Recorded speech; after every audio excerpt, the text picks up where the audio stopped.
Ladies and gentlemen, what's going on? Welcome to episode 172 of the It's Obvious podcast. I am one of your hosts, Preston Pugh, and I'm joined by my two best friends, Garrett Drake. Hello, gentlemen. And Jacob Alka. Good morning, gentlemen. Like the seltzer. Yeah. Yep. I'll never forget that joke in our Spanish class, and our teacher got pissed. Jacob was in the class, and he was taking roll. He's like, Jacob Alka? And Jacob's like, present or here? And this dweeb in our class is like, Jacob Alka-Seltzer! And like the whole class erupted in laughter. I remember that, yeah. And the teacher was like, don't say that about his name. He probably said it in like a Spanish accent, but he may have said it in Spanish. Yeah, he was offended for me. Yeah, I appreciate that. That was the same class I got punched in the back of the head for stealing the picture of that girl that kid had drawn in our class. I won't drop some names, but he had drawn a picture of her and was trying to hide it. And no one could get it from him. And I snuck up behind him with my thief skills. I was doing stealth before I was even playing video games. And I stole it from him. I was like, holy shit, he drew so-and-so.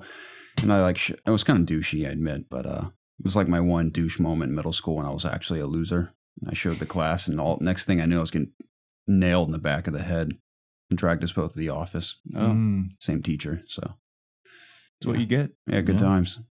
How's y'all's week been? Not bad. I worked and went to school 99% of the time. How about you guys? Really fun. Yeah. I worked 99% of the time. Nice. What about you, Preston? I worked like 50% of the time this week. Cool. I just got back from out of town, which is why I have I missed the past two podcasts? Yes. Okay. I didn't miss. I don't even remember why I missed last week. Do you remember? I think you were out of I town. think you were out of town, yeah. I don't remember. The past 2 weeks have been a blur. I've been extremely busy doing some work in Daphne, Alabama. Daphne, huh? Daphne, Alabama, which is a pretty nice place. It's very close to the beach. But, yeah, it's whatever. I was working until like midnight every night. So the Classic. So like the only restaurant open was a very, very bad Taco Bell. That was pretty much my only option. And it was very bad. They did not put any love or care into the preparation of the food. Product. Yeah, that's so important too. Yeah, I could tell too. Just I just want my minimum wage. Get the F out of my face. Pretty much. It's just you pull up and they're just like, "What the hell are you doing here at midnight?" So unfortunately, I visited them like 3 nights in a row. So they probably were spitting in my food by the second or third night. But anyways, besides that, I've been a little busy. So that was pretty much my week. I did do a home theater job one day this week. That's cool. So yeah, that was about it. So. At least we're finally reunited. Yeah, I think I'm heading off to Dallas next week. But Okay. I should be back for the weekend. Not should, I will be back for the weekend. Which Dallas are we talking about? Texas. Oh, the actual Dallas. The actual Dallas. Nice. I should be there for like 2 weeks, coming back for the weekends. Yeah. So, Alrighty. Job's picking up a little bit That's we good. get towards the end of the year. So that's good financially. So Certainly. I'm very appreciative of that. Yeah, I'd imagine so. Yeah. But besides that home theater job, I got a lot of video game time in this week, and I definitely will be talking about that. I am just green with jealous rage at that fact. It's unfortunate for me, but oh well. Yeah. Did you play some games this week, Jacob? Yeah, I did. Nice. I played for about 10 minutes, unfortunately. The whole week? Not even kidding. That's a bummer. So I'm very sorry. everyone was enjoying Assassin's Creed this weekend. I didn't even look at it. Yeah. Me either. I hardly had time to think about it. I dropped money for the gold edition. Oh no! So you could play it early? Yeah, I did. Was it worth it? Oh yeah, yeah. I'm like loving Odyssey. Yeah, like a ton.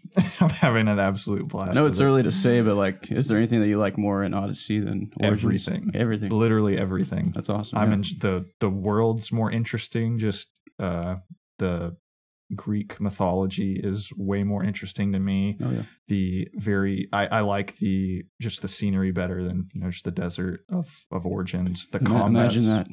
What's that? I said imagine that. Oh yeah. You don't like looking at a desert. The combat's better. It's way more refined, adding all these different skills you can have from the hunter, warrior, and assassin tree are really cool. Just it feels better. The parrying system is better. Can I stop you for just 1 second? Yeah. Let me read this before you say the rest. Okay. This is from Elite Gaming Battles. He writes in and says, really curious to know what everyone thinks of Assassin's Creed Odyssey, especially Jacob and Preston's opinion since we've kind of heard from Garrett. Best Assassin's Creed so far? Absolutely having a blast. The game is beautiful and the RPG aspect is far more in depth than I thought it was going to be. I'm really impressed with the franchise. This game is right up there with Spider-Man and God of War in my opinion. Hold your horses right there. This isn't an exclusive. I don't know if I myself would relate it to those, but in terms of it's just this is more of just a very addicting, fun game. Whereas like Spider-Man and God of War were just like not because they're on PS4, just because those are just like excellent, like masterpiece level things. Whereas this is just a really addicting, fun, like awesome game. But have you played it? Odyssey? I have not. Okay, you haven't. Okay, so anyways, like I was saying, the combat's better. Like he said, there is a lot more RPG stuff with this game than I thought there was going to be. In terms of, I've seen some people saying they slapped a dialogue wheel to it, and they have, but it's not just like there are no consequences or things happen based on how you react. Like you can lie to people and they can find out, or you can like romance people, or you can threaten to kill people, and just things like that. Like there was a side quest I did where I found a traitor from the Spartans, and he pleaded that I let him live, and I did let him live. And I was walking down the street and he brought buddies back to kill me. I was like, oh, I should have killed you. Yeah. So there are small things like that, and I do know that the ending is there are different endings based on what you do as well. So that is a really cool thing, I think, added to this franchise that definitely makes it feel a lot different than the past entries. Sure. The loot system is freaking awesome. I thought the loot system in this game was what we were going to get in Odyssey, whereas Odyssey and Origins, you mean? Or my bad. Origins, you didn't have an armor system. You just upgrade. Excuse me. You just upgrade what you already have, and then you just have outfits that you can switch out that have no they're only cosmetic. Exactly. No like attributes or anything. Yeah, whereas in this it's full on like every part of your body you can Witcher-esque to an extent. Very much. Well, even more than Witcher, because you hang on, you can change your gauntlets and stuff. Yeah, my bad. Yeah, it's very Witcher-esque, but the pieces of armor also have different attributes towards 3 of your trees. So if you're playing more of an assassin character, you want to have stuff with higher assassin damage, so your stealth, your sneak attacks are doing more damage, so you can take out like the guards, goons and stuff. Yeah, and along the assassin's tree line, you can get skills that allow you to do more damage from behind. Like there's one skill where instead of just tapping a triangle or Y to do an assassination, you can hold it down and it'll take a part of your skill gauge, but it'll do like a ton of stealth damage. There's one that is very much taken out of the Shadow of Mordor games, where you just like kind of throw your spear at somebody and you teleport to them, and you can like chain stealth attacks. There's like a invisibility one that's the top ranked one. So there's like several skills for, and then as warrior there's like Sparta kicks, and where you can grab somebody's shield and like throw it to the moon, and just things like that. So that again, like with the combat, there's a lot more variation of the combat than there was in Origins. Origins was just straight up, you're just fighting and parrying, and you can just switch your weapons. That's about it. So a lot more variation of the combat. Cool. But the RPG stuff definitely adds a lot more there. It scratches that like loot itch where you're constantly getting another piece of gear that's better, and you're switching it out. Like I've never had like the same gear for more than an hour. I'm constantly getting stuff that's better, and a lot of it does look cool. Looks really cool, and you can take the helmet off too, so you can take it on and off. So if you get this like obnoxious looking Spartan helmet with like the giant feathers like up to the moon, you can if you're sneaking around, you're like in a bush and you're red thing is like sticking out of the bush, you can take it off. Will enemies see that, or is it no? I've tried to wear the wolf's helmet for a bit after you first get it, because it's like a classic Spartan helmet, and I have it on right now, but a part of me just feels like I just feel weird like sneaking around with a helmet on. And I like your the story is you're a mercenary, and that is very important to the story with you being a mercenary, because you are working for both sides. You're working for the Athenians and you're working for the Spartans. And not only is that for the narrative, but there are conquest missions where, let's see if I can explain this good, but there are so many systems in this game. It's obscene. There's like there's it's like there's so much I kind of want to, I don't want to go off on a bunch of tangents, but there's a meter where certain areas are controlled by either the Spartans or the Athenians. And depending on you killing soldiers, burning supplies, pillaging chests, taking out important leaders, that bar goes down. And if it goes down enough, you can initiate a conquest battle where you can either help the people that are already in charge defend against the Spartans, or the vice versa from the Athenians, or you can help the Spartans or the Athenians that aren't in power attack that land. If you help attack, it's harder, but you get better and more gear. Whereas if you defend, it's easier and you only get like one piece of gear.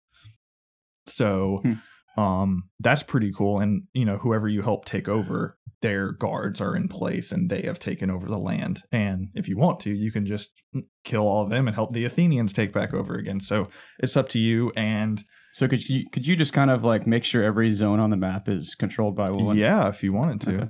Yeah. Do you think that's what you're going to do, or? I don't, there's no really, I don't think so, unless there's like a trophy tied to it or something, because there's really no, besides getting gear and a few there. I've done one story mission where I had to do it.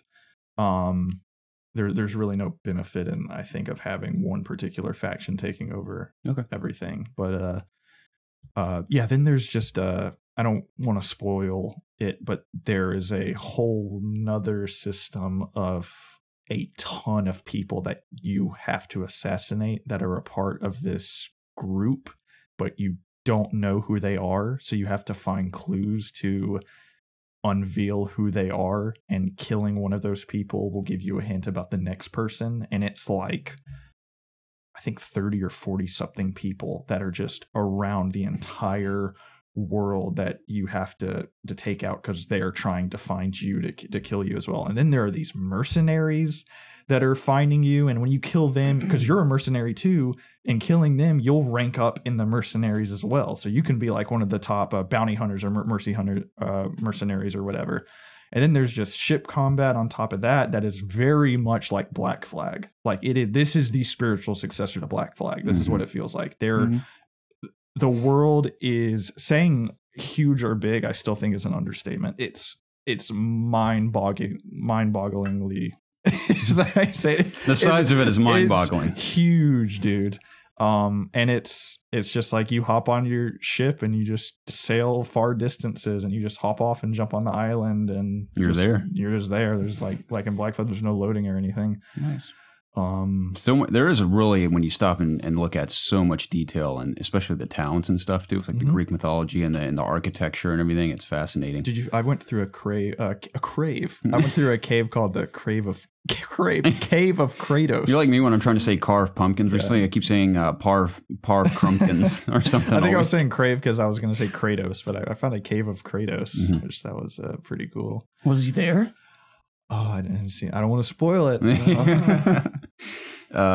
Side note, really short tangent, two things. Well, I got to filter out this air in a second. But secondly, I met this guy I was working with last night who's in a metalcore band called Chains of Kronos. I was like, that sounds badass. He's like, yeah. I was like, I immediately think of God of War. He's like, yeah, the EP is called Gaia. I'm like, I need to listen to this. Cool. It was an awesome EP too. That's awesome. I was blown away. Anyway, on that note, since we like Greek mythology and we've had two awesome games based in the Greek mythos this year with God of War and Assassin's Creed, let's take a moment to appreciate that in silence, shall we?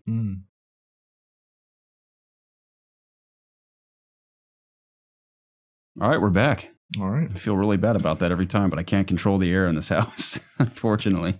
Look, I do want to talk about one particular mission that I enjoyed a ton, and I think it was in one of the E3 demos, which didn't you play like a demo at somewhere of this game? I did not at E3. Okay. I thought you played one somewhere. But I got in my ship, and the captain of, or not the captain, I'm the captain. I'm the captain now.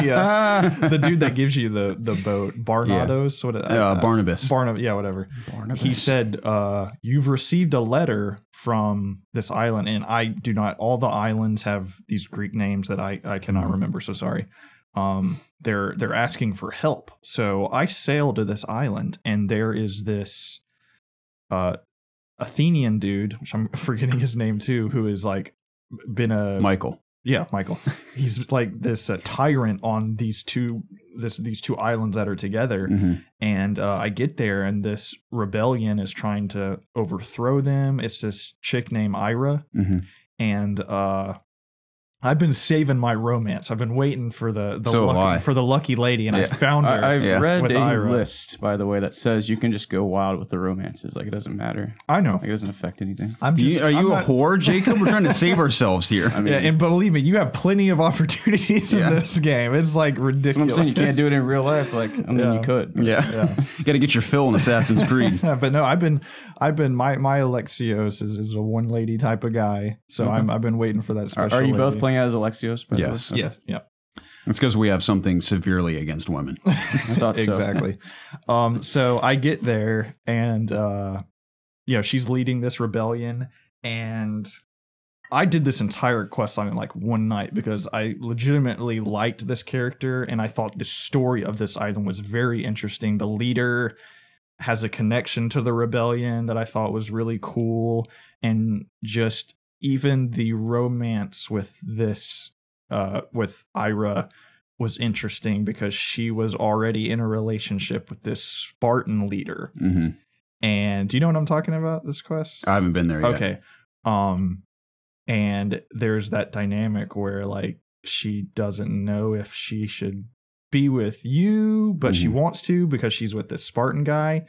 And I will just say there are consequences if you follow the romance that are pretty cool. And yeah, I just don't want to spoil anything else, but that entire just going after this leader of these set of islands and killing him, and just the story behind it, it was very cool. It was the most and it had nothing to do with the main story either. So I guess it was a side quest, but it was the most interested or the most sorry, I'm going on a tangent. I can't think clearly right now. It was the most involved or most interesting side quest, hands down, that I've ever done in an Assassin's Creed game. Like it impressed me for like I said, this not really being a part. It kind of ties into the group of us people you have to assassinate. The leader was involved with that, so it does kind of tie to the main story. But just the overall bulk of it was just a side quest, and it was really, really awesome. And I hope there's a lot more of that in this game to find. Now we should have prefaced this by saying, now, as great as Odyssey is, it doesn't hold a candle to Unity. But it is pretty good. And as much as I am praising Odyssey, because like I said, all I want to do is play it right now. I have about 30 plus hours in the game right now. Like, I've been playing it a ton this week. There are two kind of complaints I have. One of them is the repetitiveness, I guess, of the game a little bit. A lot of the missions do just involve you going to a camp and stealing something, and killing or a leader, killing a leader. Yeah, but it's just wrapped up in a story that just kind of, it's just a different story. Plus, I think the abilities mix it up a little bit. Like, I like mixing Devastating Shot, the Hunter ability, and also, of course, Rush Assassination with the Assassin ability, and just mixing those in stealth is a lot of fun. And when you wind up in combat, like we've also discussed, there's some fun abilities in there to keep it interesting. And I guess Spider-Man is kind of the same in the sense, but what makes it fun is just the traversal in Assassin's Creed is very fun. It's Spider-Man fun, but it's fun to traverse. The stealth is fun. Just the act of doing it, the combat's fun. That's what makes it just very addicting. And you know that you're getting loot or you're getting gold, to upgrade your ship or upgrade your armor and weapons and stuff. So you're constantly chasing the the carrot at the end of the stick. One of my favorite additions that also tends to annoy me at times, but in sort of a good way, are the mercenaries that will hunt you down. Yeah. I like the idea of you having a bounty in your head, especially because you are a mercenary, and there's multi-tiered, again, very much out of Shadow of War, specifically in Shadow of Mordor, but I like how you can be sneaking around and out of nowhere, they're just like, there you are, and they come chasing after you. Yeah. I wound up in a battle between a really high-level camp leader and also a mercenary, and it was just the coolest thing to be on this open beach fighting to these two high-level guys at once and bouncing between them when you're actually victorious. Especially when you kill the mercenary, you always get like a high-level piece of gear for defeating them. And I like how they all have their own titles and their own abilities and unique features. Like they may have like a certain kind of weapon or fighting style. Or one guy, for example, I fought had purely fire bombs and fire arrows, and another guy had like a pet lion. So a lot of those fights are pretty exciting, and I like them. Yeah. A cool thing, I know you said they drop a good piece of gear. A cool thing about this group of people that you go after and assassinate, they're all in their own trees, so they're all there's like there's like 6 or 7 trees that all of them are connected in, and killing people in that tree gives you I think it's an epic piece, the gold tier piece of gear that is a part of a set. That's if you were the whole set, you get, a bonus or tribute. Nice. That's actually really cool. Yeah, so it's like going after these high-ranked targets gets you what I'm assuming is some of the best gear in the game. Dude, the sets look nice. Like I assume the sets look cool. That quality. Yeah. They look really Even cool. some of the low-level stuff looks cool. Yeah. There hasn't been a piece of gear that I've put on that I'm like, ugh. Like it all is fine. Okay. It's either fine or that's really awesome. Yeah, this is definitely a game that I want to get to like soon because it looks awesome. Yeah, I can say if you enjoyed Origins and you liked it, I think you will really, really like this game. And I think from some things I've seen online, I think saying that this game is just a copy and paste with Greeks just slap a paint on it is a massive disservice to this game because it's not true at all. Yeah, I didn't even play half of Origins, and I could tell how much more was in there. Of course, it's Assassin's Creed. It feels like Assassin's Creed, but there are so many more systems in this game. Like, it's not like they just added one thing. Like, this game has added a ton, and it has refined what it did good with Origins. Now, one could argue it borrows from like all the other great RPGs of our time in recent years, like of course the Mordor games, The Witcher, specifically with I guess you couldn't really say that they stole the gear system or anything from Witcher because a million games have done that. But like message boards remind me a lot of the boards you find in The Witcher of like with Witcher contracts and stuff on them. But I mean, it makes sense you're a mercenary. But again, like I don't consider that a bad thing because I think those are great things in those games, and I think they're a great addition to Assassin's Creed. So it makes it just all the more enjoyable. Very welcome addition to Assassin's Creed. And I didn't even say the main storyline is very interesting as well. I think it's the best storyline in an Assassin's Creed game to date, I think, at least in my opinion. Garrett, have you gotten to this group I'm telling you about? I don't think so. The cult? Not yet. Okay, Wait, I've heard someone mention that. I think I'm going to find out more about that. The story gets very interesting. I will just say that. It's you can once you kind of get a little closer to where I think you are, you can tell where the story's going, and it does, but it's still very interesting.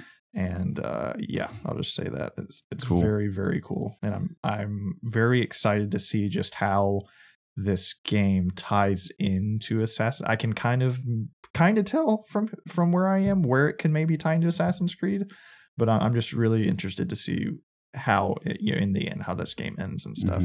My only other complaint is I don't think the PC port is very well optimized.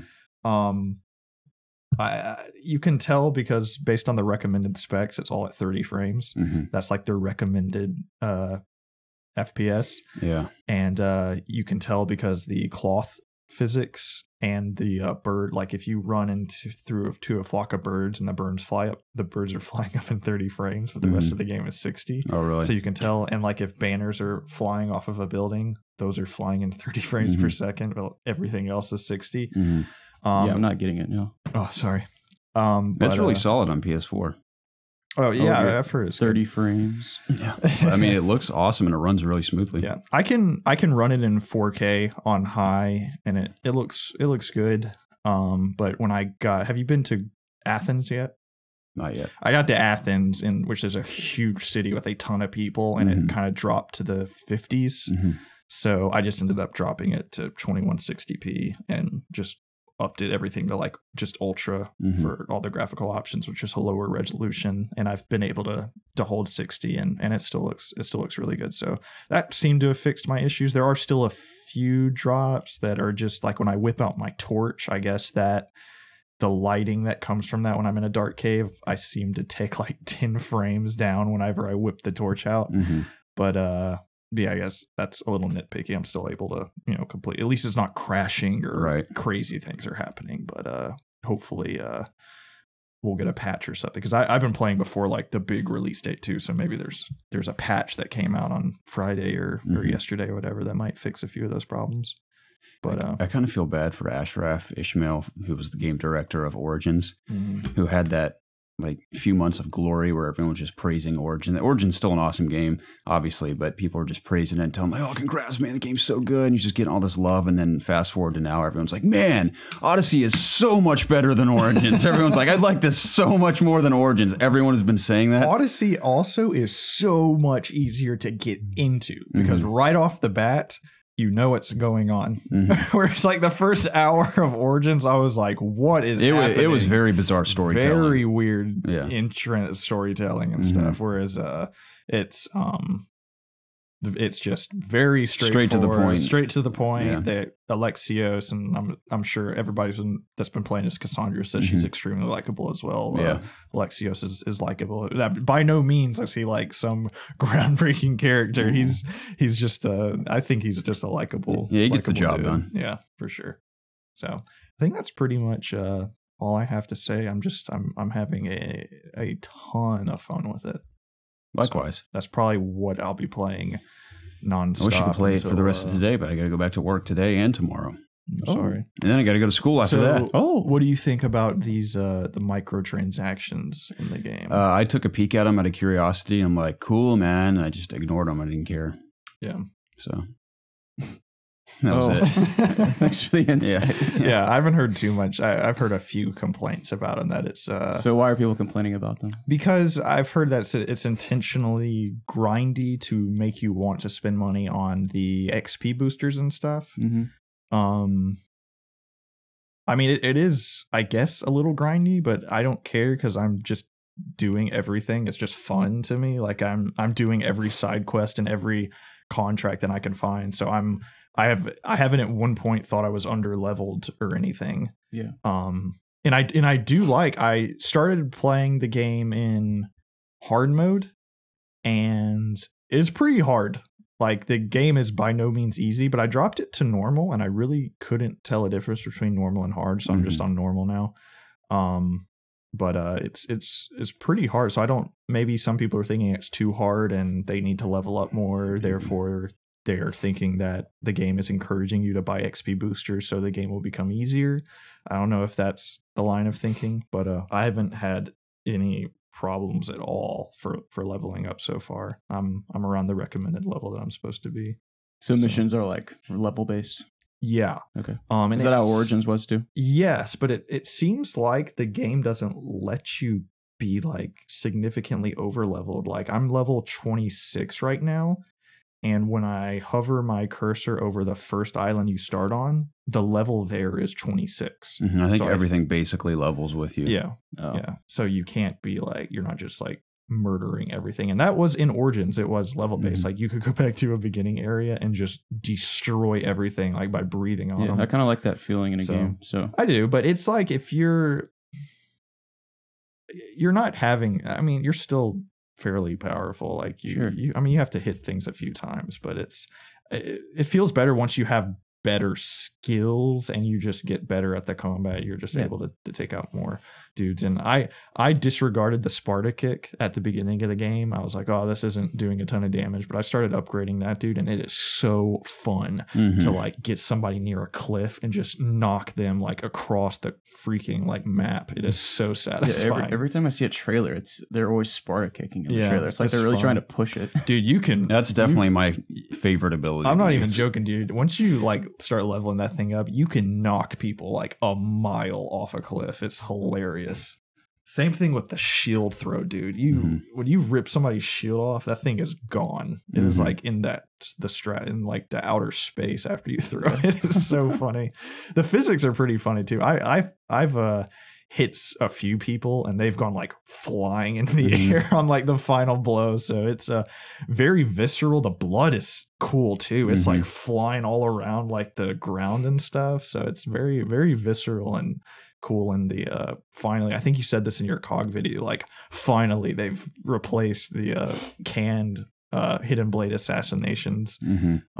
Those are intense. Yeah, some of the assassinations are pretty brutal. Like there's one where you stick the spear in somebody's head and you like break their neck with it, and it's pretty cool. Yeah, one of my favorites is when you jump on them and it's when you leap off like a ledge and you stab it in the back of their head, and he grabs it on the other end, and before he pulls it out, he kicks them off and it rips it out of their head. That is cool. It's really intense. Have you gotten the ability to where you can jump off anything and not take any fall damage? Not yet. I want that, dude. That like changes traversal. It's being able to just jump off anything and just land is so funny. He does a different animation too. It's almost like he goes into a swan dive and he does like a flip before he hits the ground, and then he just rolls. That's cool. So it looks awesome, but it completely changes traversal. Like you don't have to worry about like, oh, I got to take this path down, dude. You're just running straight and just jumping off of cliffs and stuff. It's so freaking cool. So yeah, I want to play that so bad. Yeah, that's all I have to. That's all I can really say. And I'm sure there's other things. I'm just, like I said, there's so much stuff in this game that I'm probably, just forgetting. But I'm having an absolute blast with it. So that's awesome. Very fun game. Yeah, highly recommend it. And which is funny because it was not on my radar at all. I mean, of course, I knew it was coming, but for some reason, aside from just how cool the setting looked, gameplay wise, it just was not interesting me at all before I played it. And once I got into it, I was like, man, I was wrong to judge this game. Yeah, like you said, I think in the podcast, I wasn't here, I listened to it. You said you didn't understand the hype people were getting, and I was, I was hearing that too. All the people that played it at some events were saying that, like, oh, this is like really, really cool, and I just assumed it was just gonna be like Odyssey with a dialogue options and stuff. But like I've said, it is. Yeah, definitely surprised me. I think it almost helped that I went into it like that because I wasn't really expecting much of anything. Not that I doubt Ubisoft, because I mean they have some awesome games and most Assassin's Creed games are pretty solid. But yeah, I wasn't expecting much, and it's been great. So for sure, man. Yeah, that's awesome, dude. So Jacob, what did you play this week? I played Spider-Man.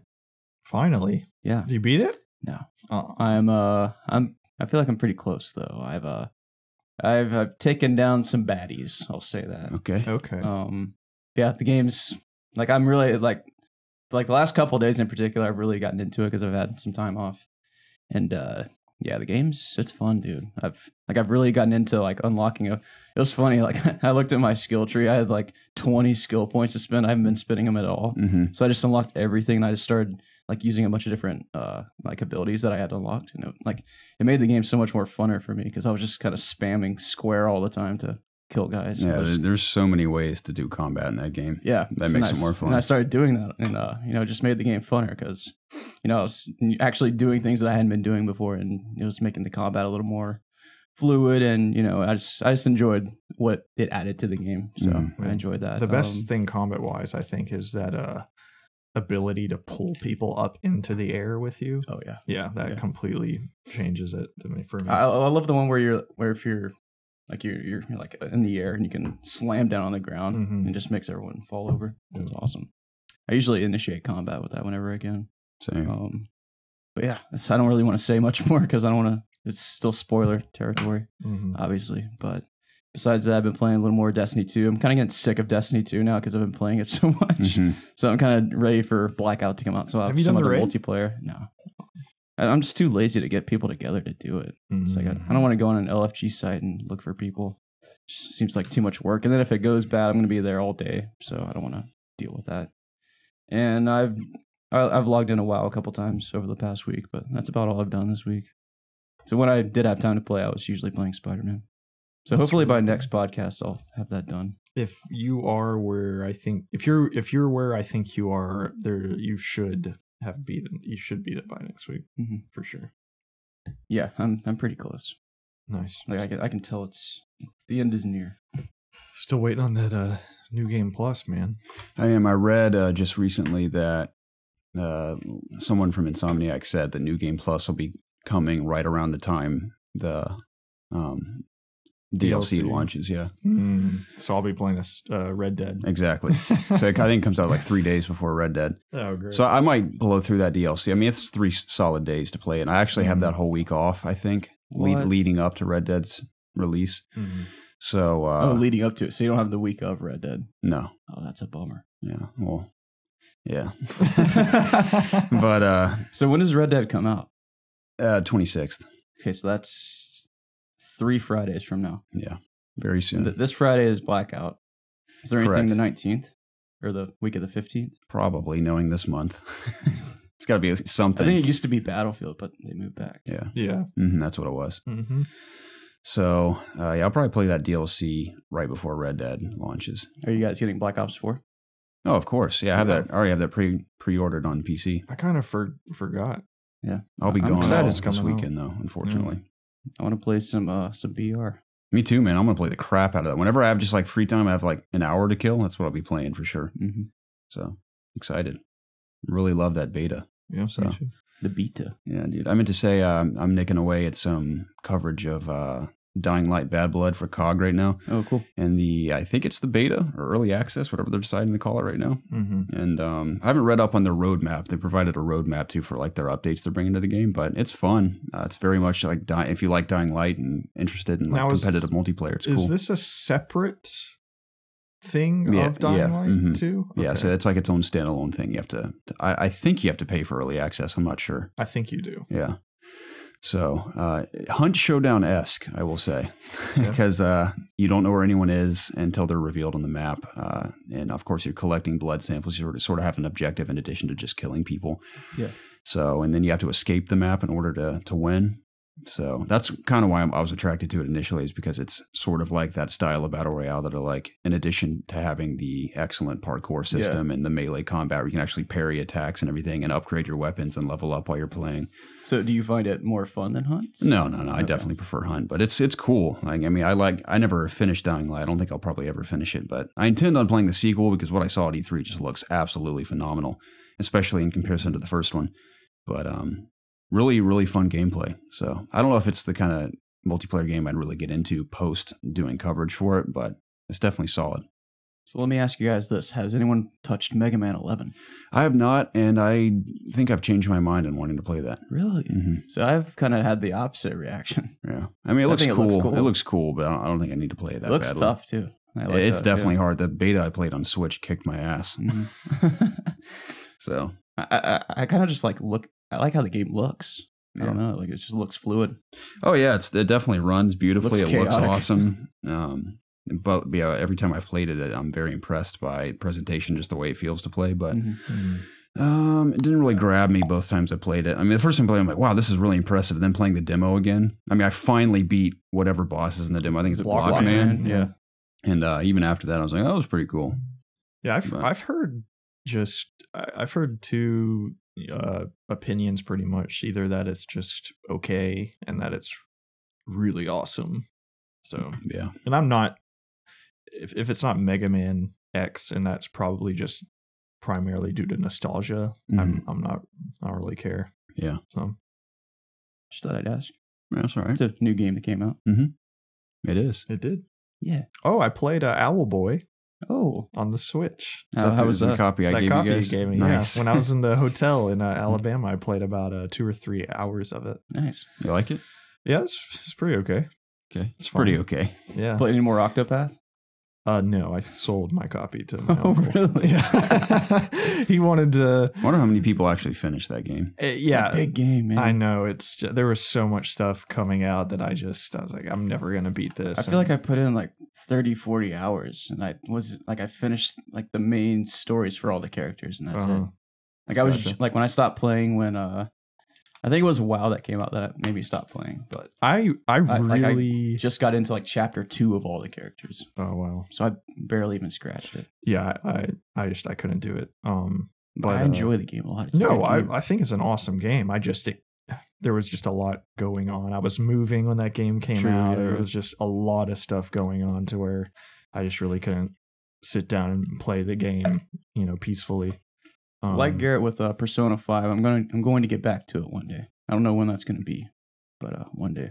My game like that is Xenoblade 2. I think you could pass on that. I mean, it's an okay game. I want to play it. I really enjoyed the new standalone DLC came out. I know. So watching that, I just thought, man, I really want to finish Xenoblade 2. There is something about it that's just satisfying to play. I don't know what it is, but it's a charming game. I know what you're saying. But it's not like the best game ever. No, I wasn't saying that. The story was interesting to me, and I enjoyed the combat, and I really feel like I put enough hours into that game where I feel like I just need to finish it. It's a satisfying ending. It wraps up well. That's cool. And the DLC does look very interesting to me. So, or the standalone, whatever it's called. I actually get to see that Adam guy. Yeah. Former, I'm going to spoil it, whatever. He was the former owner of the blade that you have throughout the whole game. Yeah. Your character. Thanks for spoiling it, asshole. Oh no. But that's my game that I need to go back. Yep. But anyways, you were talking about Dying Light. Were you finished talking about? Yeah, that's all I had to say. Gotcha. That's cool, man. Mm-hmm. Cool. That's all I got going on. Oh yeah, I said Owlboy. That game is fine. I honestly don't know what to say about it. Nice.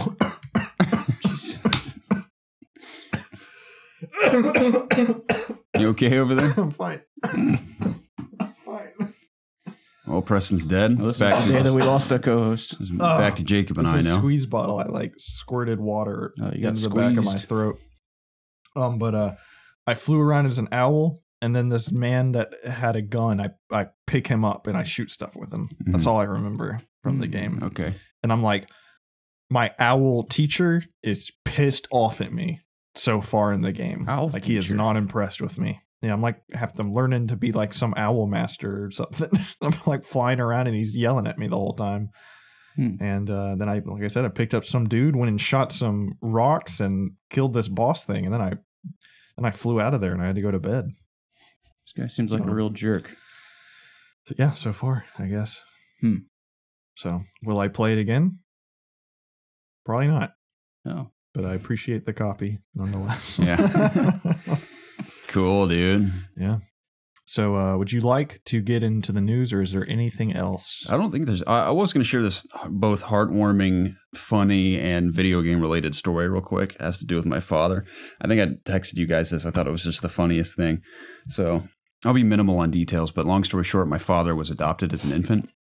And just purely out of curiosity and closure, he spent the last 20 plus years searching for his real parents. And lo and behold, through DNA tests and extensive research, and thankfully the power of social media at this point, he finally discovered who his real parents were. And he's going to get to know him and stuff. He's not real. It's not going to be a thing where he like keeps up to date with them 24/7 or anything. It's almost more like, oh, cool, we found each other, and they'll occasionally talk and stuff. My dad's gonna go meet his real dad, and I think actually this coming weekend. Why'd you put me up for adoption? Yeah, but it's a fascinating story. I'll tell you guys about it later, but it really is fascinating how everything happened. And but the funniest part about this is that my adopted name through my father being adopted is Drake, like Nathan Drake, of course, but my blood name is Croft. How funny is that? That's so, my father's real last name is Croft, but the adopted name is Drake. I just thought that was hysterical. That's awesome. So, but yeah, I thought that was just a cool story.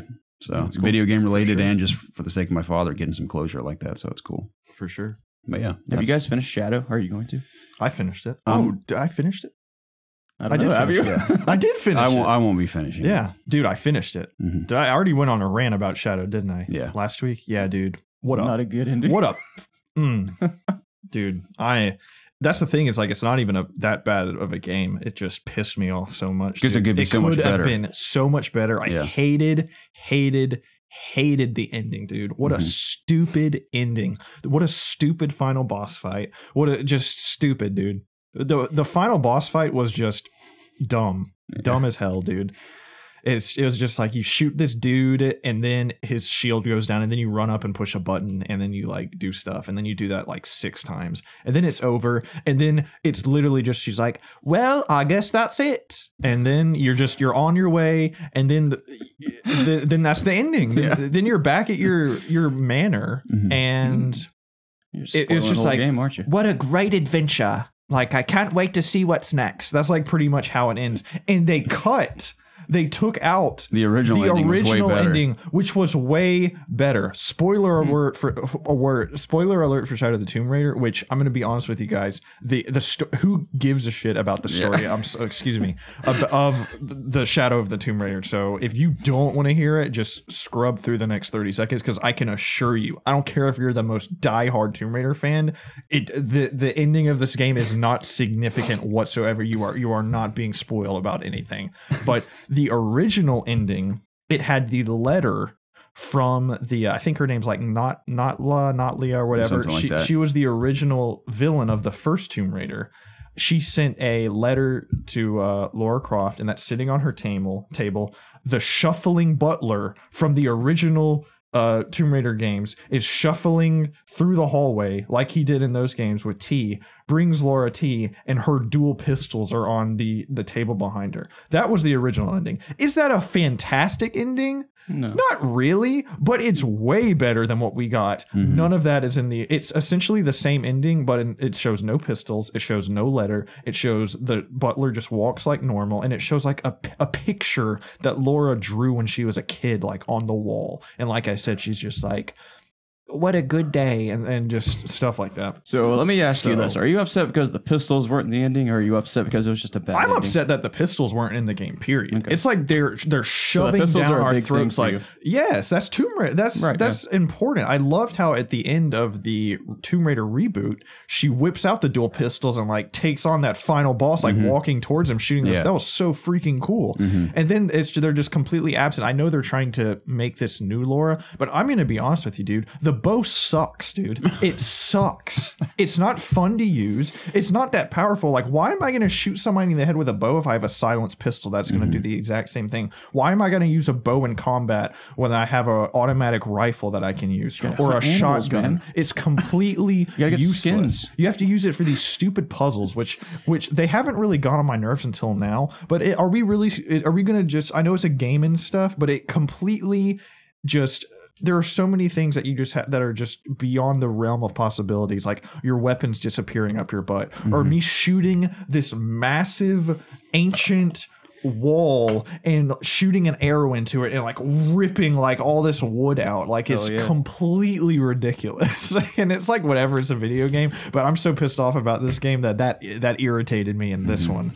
That's what's sad, is that Tomb Raider really could be something outstanding given the time and really just the time of development, I think, at this point. The tombs are good in this game. I will say that. The tombs are very good. Probably out of the rebooted trilogy, best tombs by far are in this game.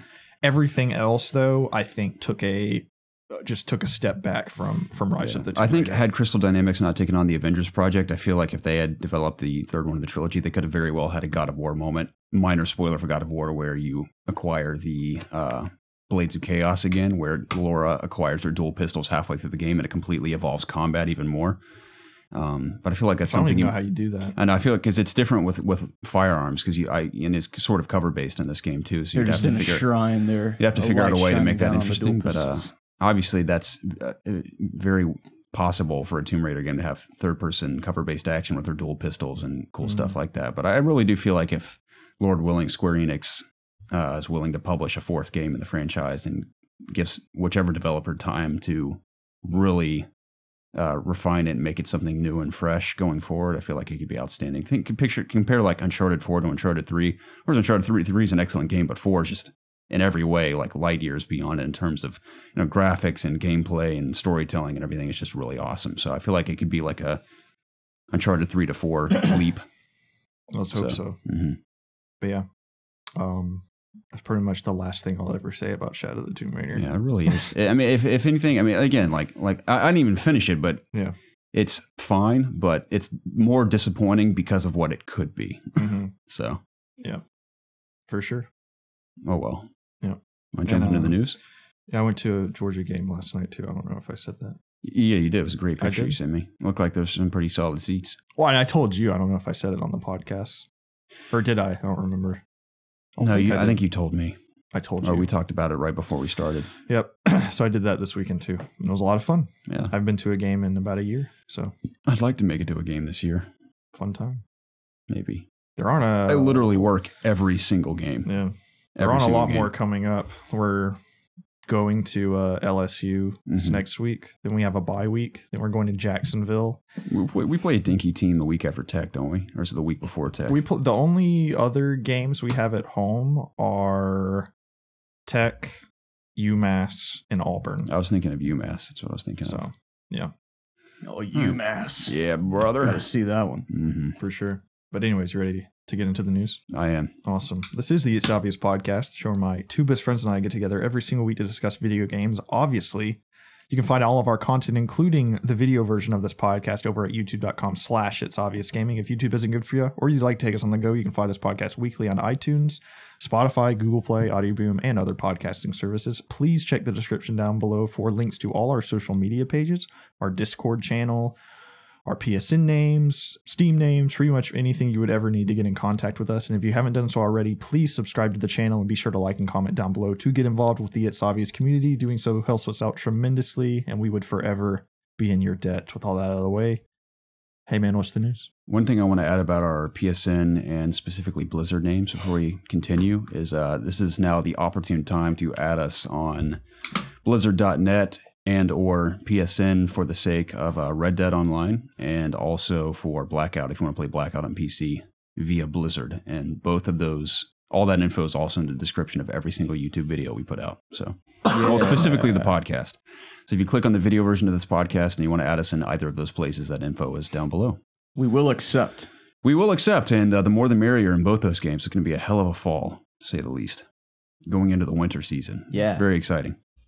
Anyway, I wanted to grab your guys' thoughts on the, I guess it's sort of a big story. I just found it more humorous and kind of cringeworthy, if anything. But the story involving the Witcher writer and CD Projekt Red and him demanding more money from them due to profits of the video game franchise, because he originally figured the video games wouldn't make a cent, which sounds like such an old man thing to say. And seemed to be quite upset by the profit they had made and demanded, I think specifically in US dollars, $16.1 million. And they were like, absolutely not. You have no ground to stand on, sir. And they had irrefutable proof that they had settled like a contract and legally acquired the rights. And he settled on, this is how much I'll make on blah, blah, blah, right up front. And like an idiot, he goofed. I would have, I feel like it would have been obvious to be like, yeah, man, I want royalties for this. If you, it doesn't matter if it's a medium that you think will never take off. I think it's always good to prepare just in case. Yeah. So I don't know. It was kind of cringeworthy to think like they had this great relationship with the author, and now it's just going to be awkward after that because he's like, I want $16 million from you, and they're like, what? Yeah, I mean, I feel for the guy. I mean, like he fucked up, yeah, but it's like it's got to suck seeing like something that you created and like be so successful without you. And, it's like one of the video game franchises right now. Exactly. And like he's just kind of on the outside looking at it like, God, what could have been if I would have, been smarter. I wonder if he's involved at all, like financially, with like the Netflix series. I'd imagine so. Hopefully he doesn't goof this time around. Like hopefully he negotiates properly for the TV show. You got to think, which I am so excited for. One thing I want to add about Netflix, dude, Daredevil season 3 not only looks fantastic from the trailers, but the reviews I've heard from the first 6 episodes are just off the charts. I've heard it's excellent. I heard it's by far the best season and way better than every other Marvel superhero show that's been. Is it better than Titans so far? I'd imagine so, which is funny because what I've heard about Titans is that it also is not nearly as bad as the trailers make it out to be. And no one said like, oh, it's amazing, but everyone I've heard talk about it that I trust has said it's actually half decent. So when's Daredevil supposed to come out? Specifically the Robin stuff, which is what interested me. I mean, I'm gonna watch it. Are you gonna sign up for the DC streaming service? I guess if I have to. It's interesting because I feel like that service is going to be really cool. Or I'll just wait for all the episodes to be out by like a month and just binge it. I really do think that service has a lot of potential, and it really is a shame that CW has DC by the balls with a lot of their heroes currently, because they even have Batwoman coming to the CW. I wish somehow the DC streaming service could adopt all the CW stuff and just have it all in one network. That'd be kind of cool. Or you could just, not put that stuff on there. Just do something new. Yeah, but I like to see stuff all in one place. That's why I'm excited about the Disney streaming service. We'll talk about a little bit with Jon Favreau's show, which sounds outstanding. Yeah. But anyway, I just thought what your thing was kind of awkward. You've seen that Nickelodeon streaming service, right? Where it has like all their old shows. You can just watch anything. You know what's so funny? This is so random. You remember the net neutrality discussion I was having before? Everyone's like, everyone's going to make you have to pay for these big like contracts and individual things to sign up for different TV networks and blah, blah, blah, blah. But people are willingly doing that with so many things like Netflix, Hulu, Amazon, DC, Disney, all these different services, Nickelodeon apparently now. Everyone's just doing that on their own free will already. So whatever. But let's move on to what I found to be hopefully a substantial rumor that Preston sent my way, and we briefly discussed it over text. But Batman Arkham Universe is the latest rumor regarding Rocksteady's Batman franchise. And if these rumors are true, I'm going to read through it word for word because I think it's really exciting to talk about. But if this is true, it kind of falls in line with what I've been feeling in my gut, is that Arkham Knight, as great as it is, has serious issues that a lot of people weren't happy with. And I think Rocksteady wants to go out on a higher note with their Batman franchise. And I think they're also capable of doing so. And hopefully, if this is true, this is the answer to that idea. But okay. Anyway, this comes from Rishi Alwani of Gadgets. Oh. He says, after 2015's Batman Arkham Knight, it appears that we may get a Batman Arkham Universe. Warner Bros. May be preparing for yet another Batman Arkham game with longtime Batman Arkham series developer Rocksteady at the helm. According to multiple posts on Reddit compiled on popular gaming forum, I think he meant to say Reset Era, but he misspelled it.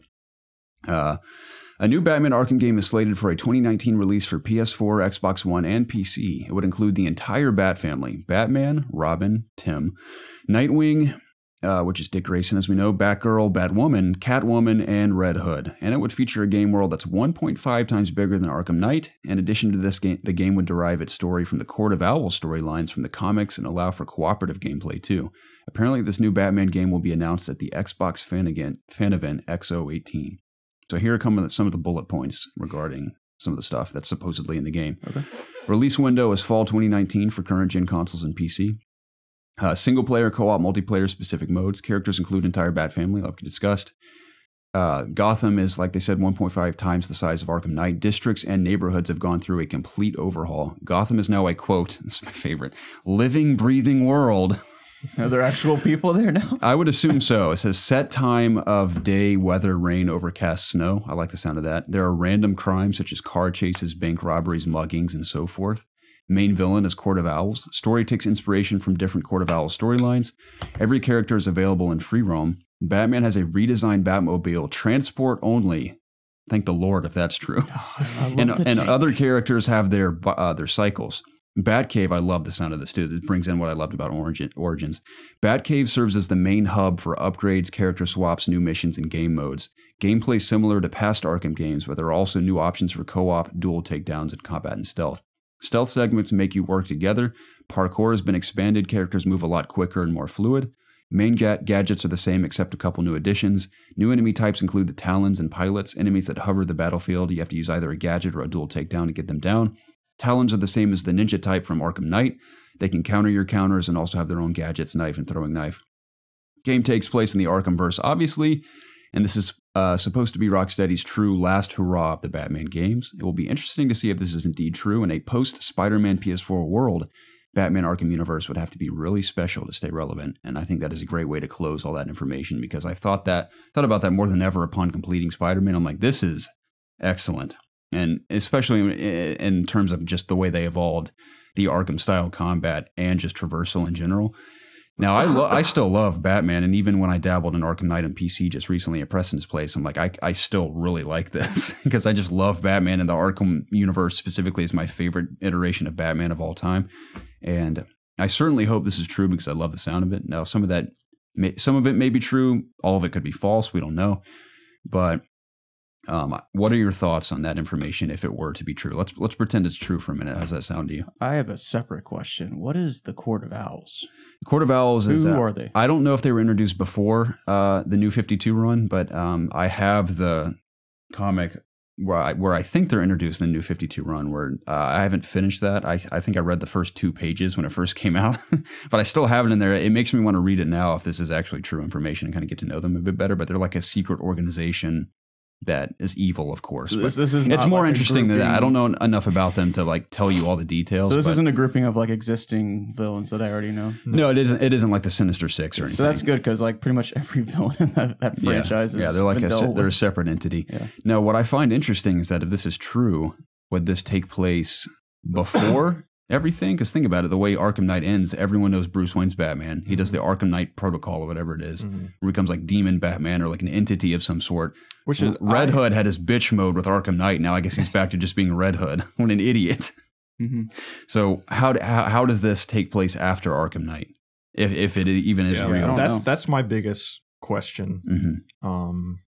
Yeah, I don't know. All of that stuff sounds incredible, but I'm very interested in the story side of things because the Arkham Knight protocol. I actually watched a video of a guy's theory of what that actually was about a week ago.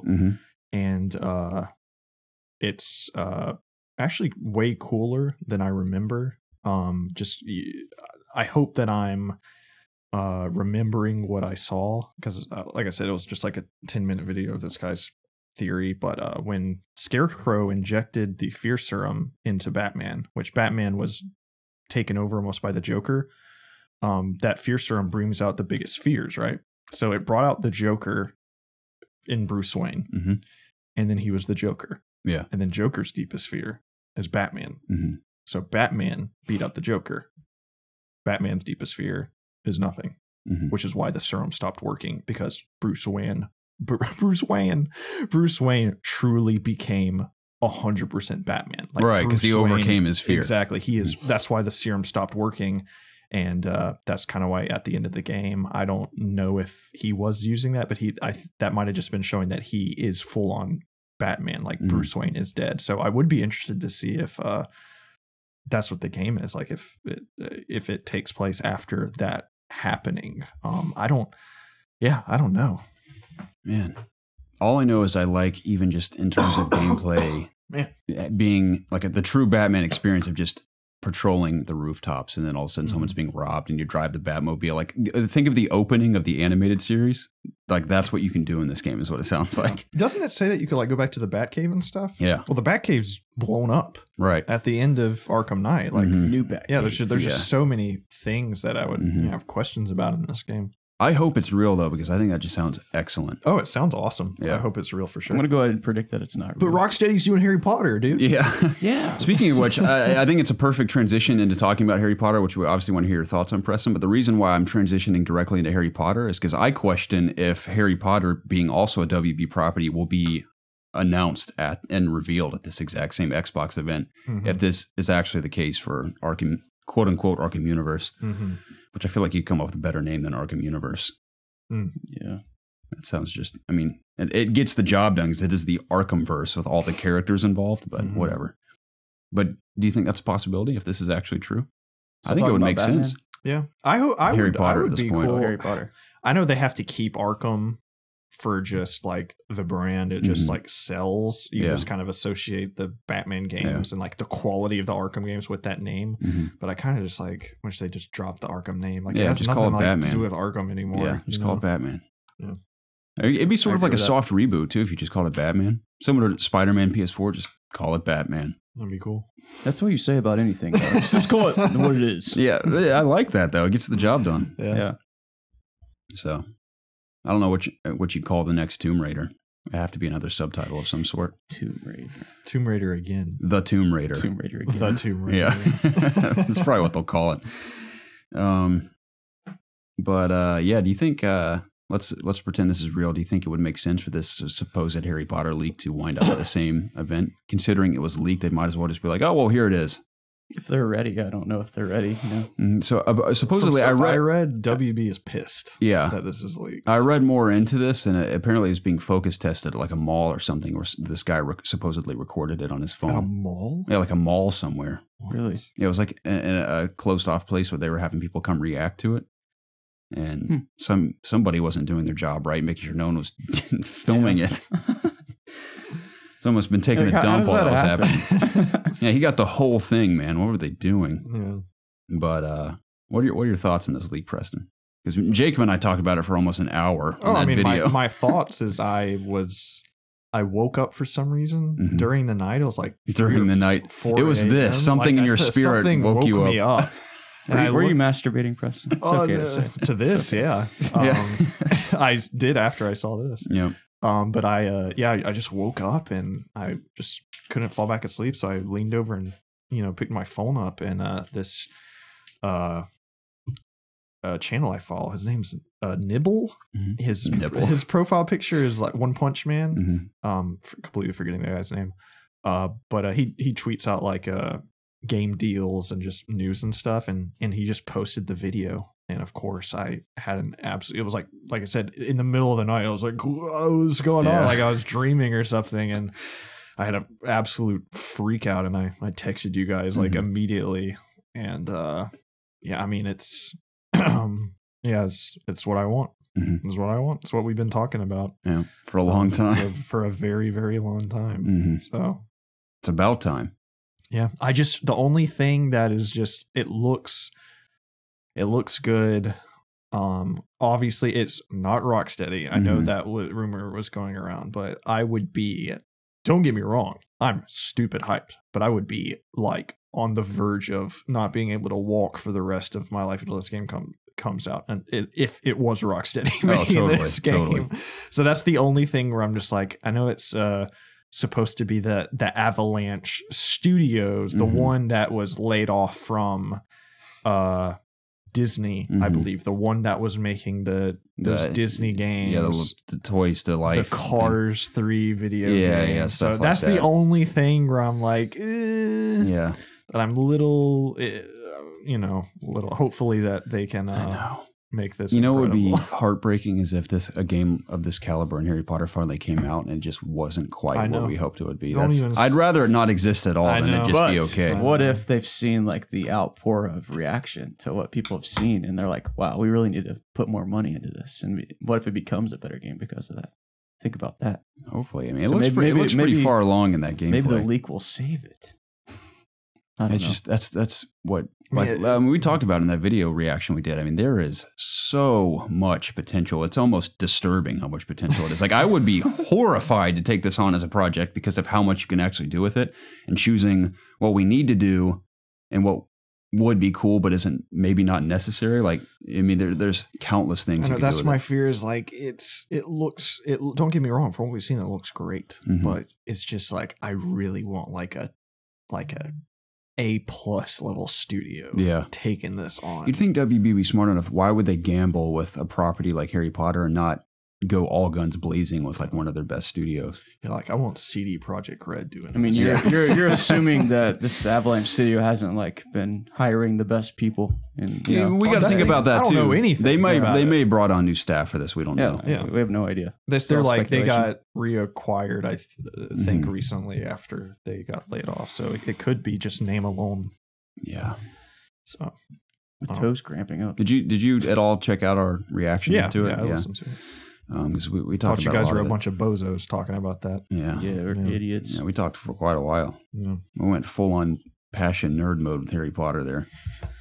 So, yeah, very exciting. It happened and it was cool. Yeah, I enjoyed it. Yep.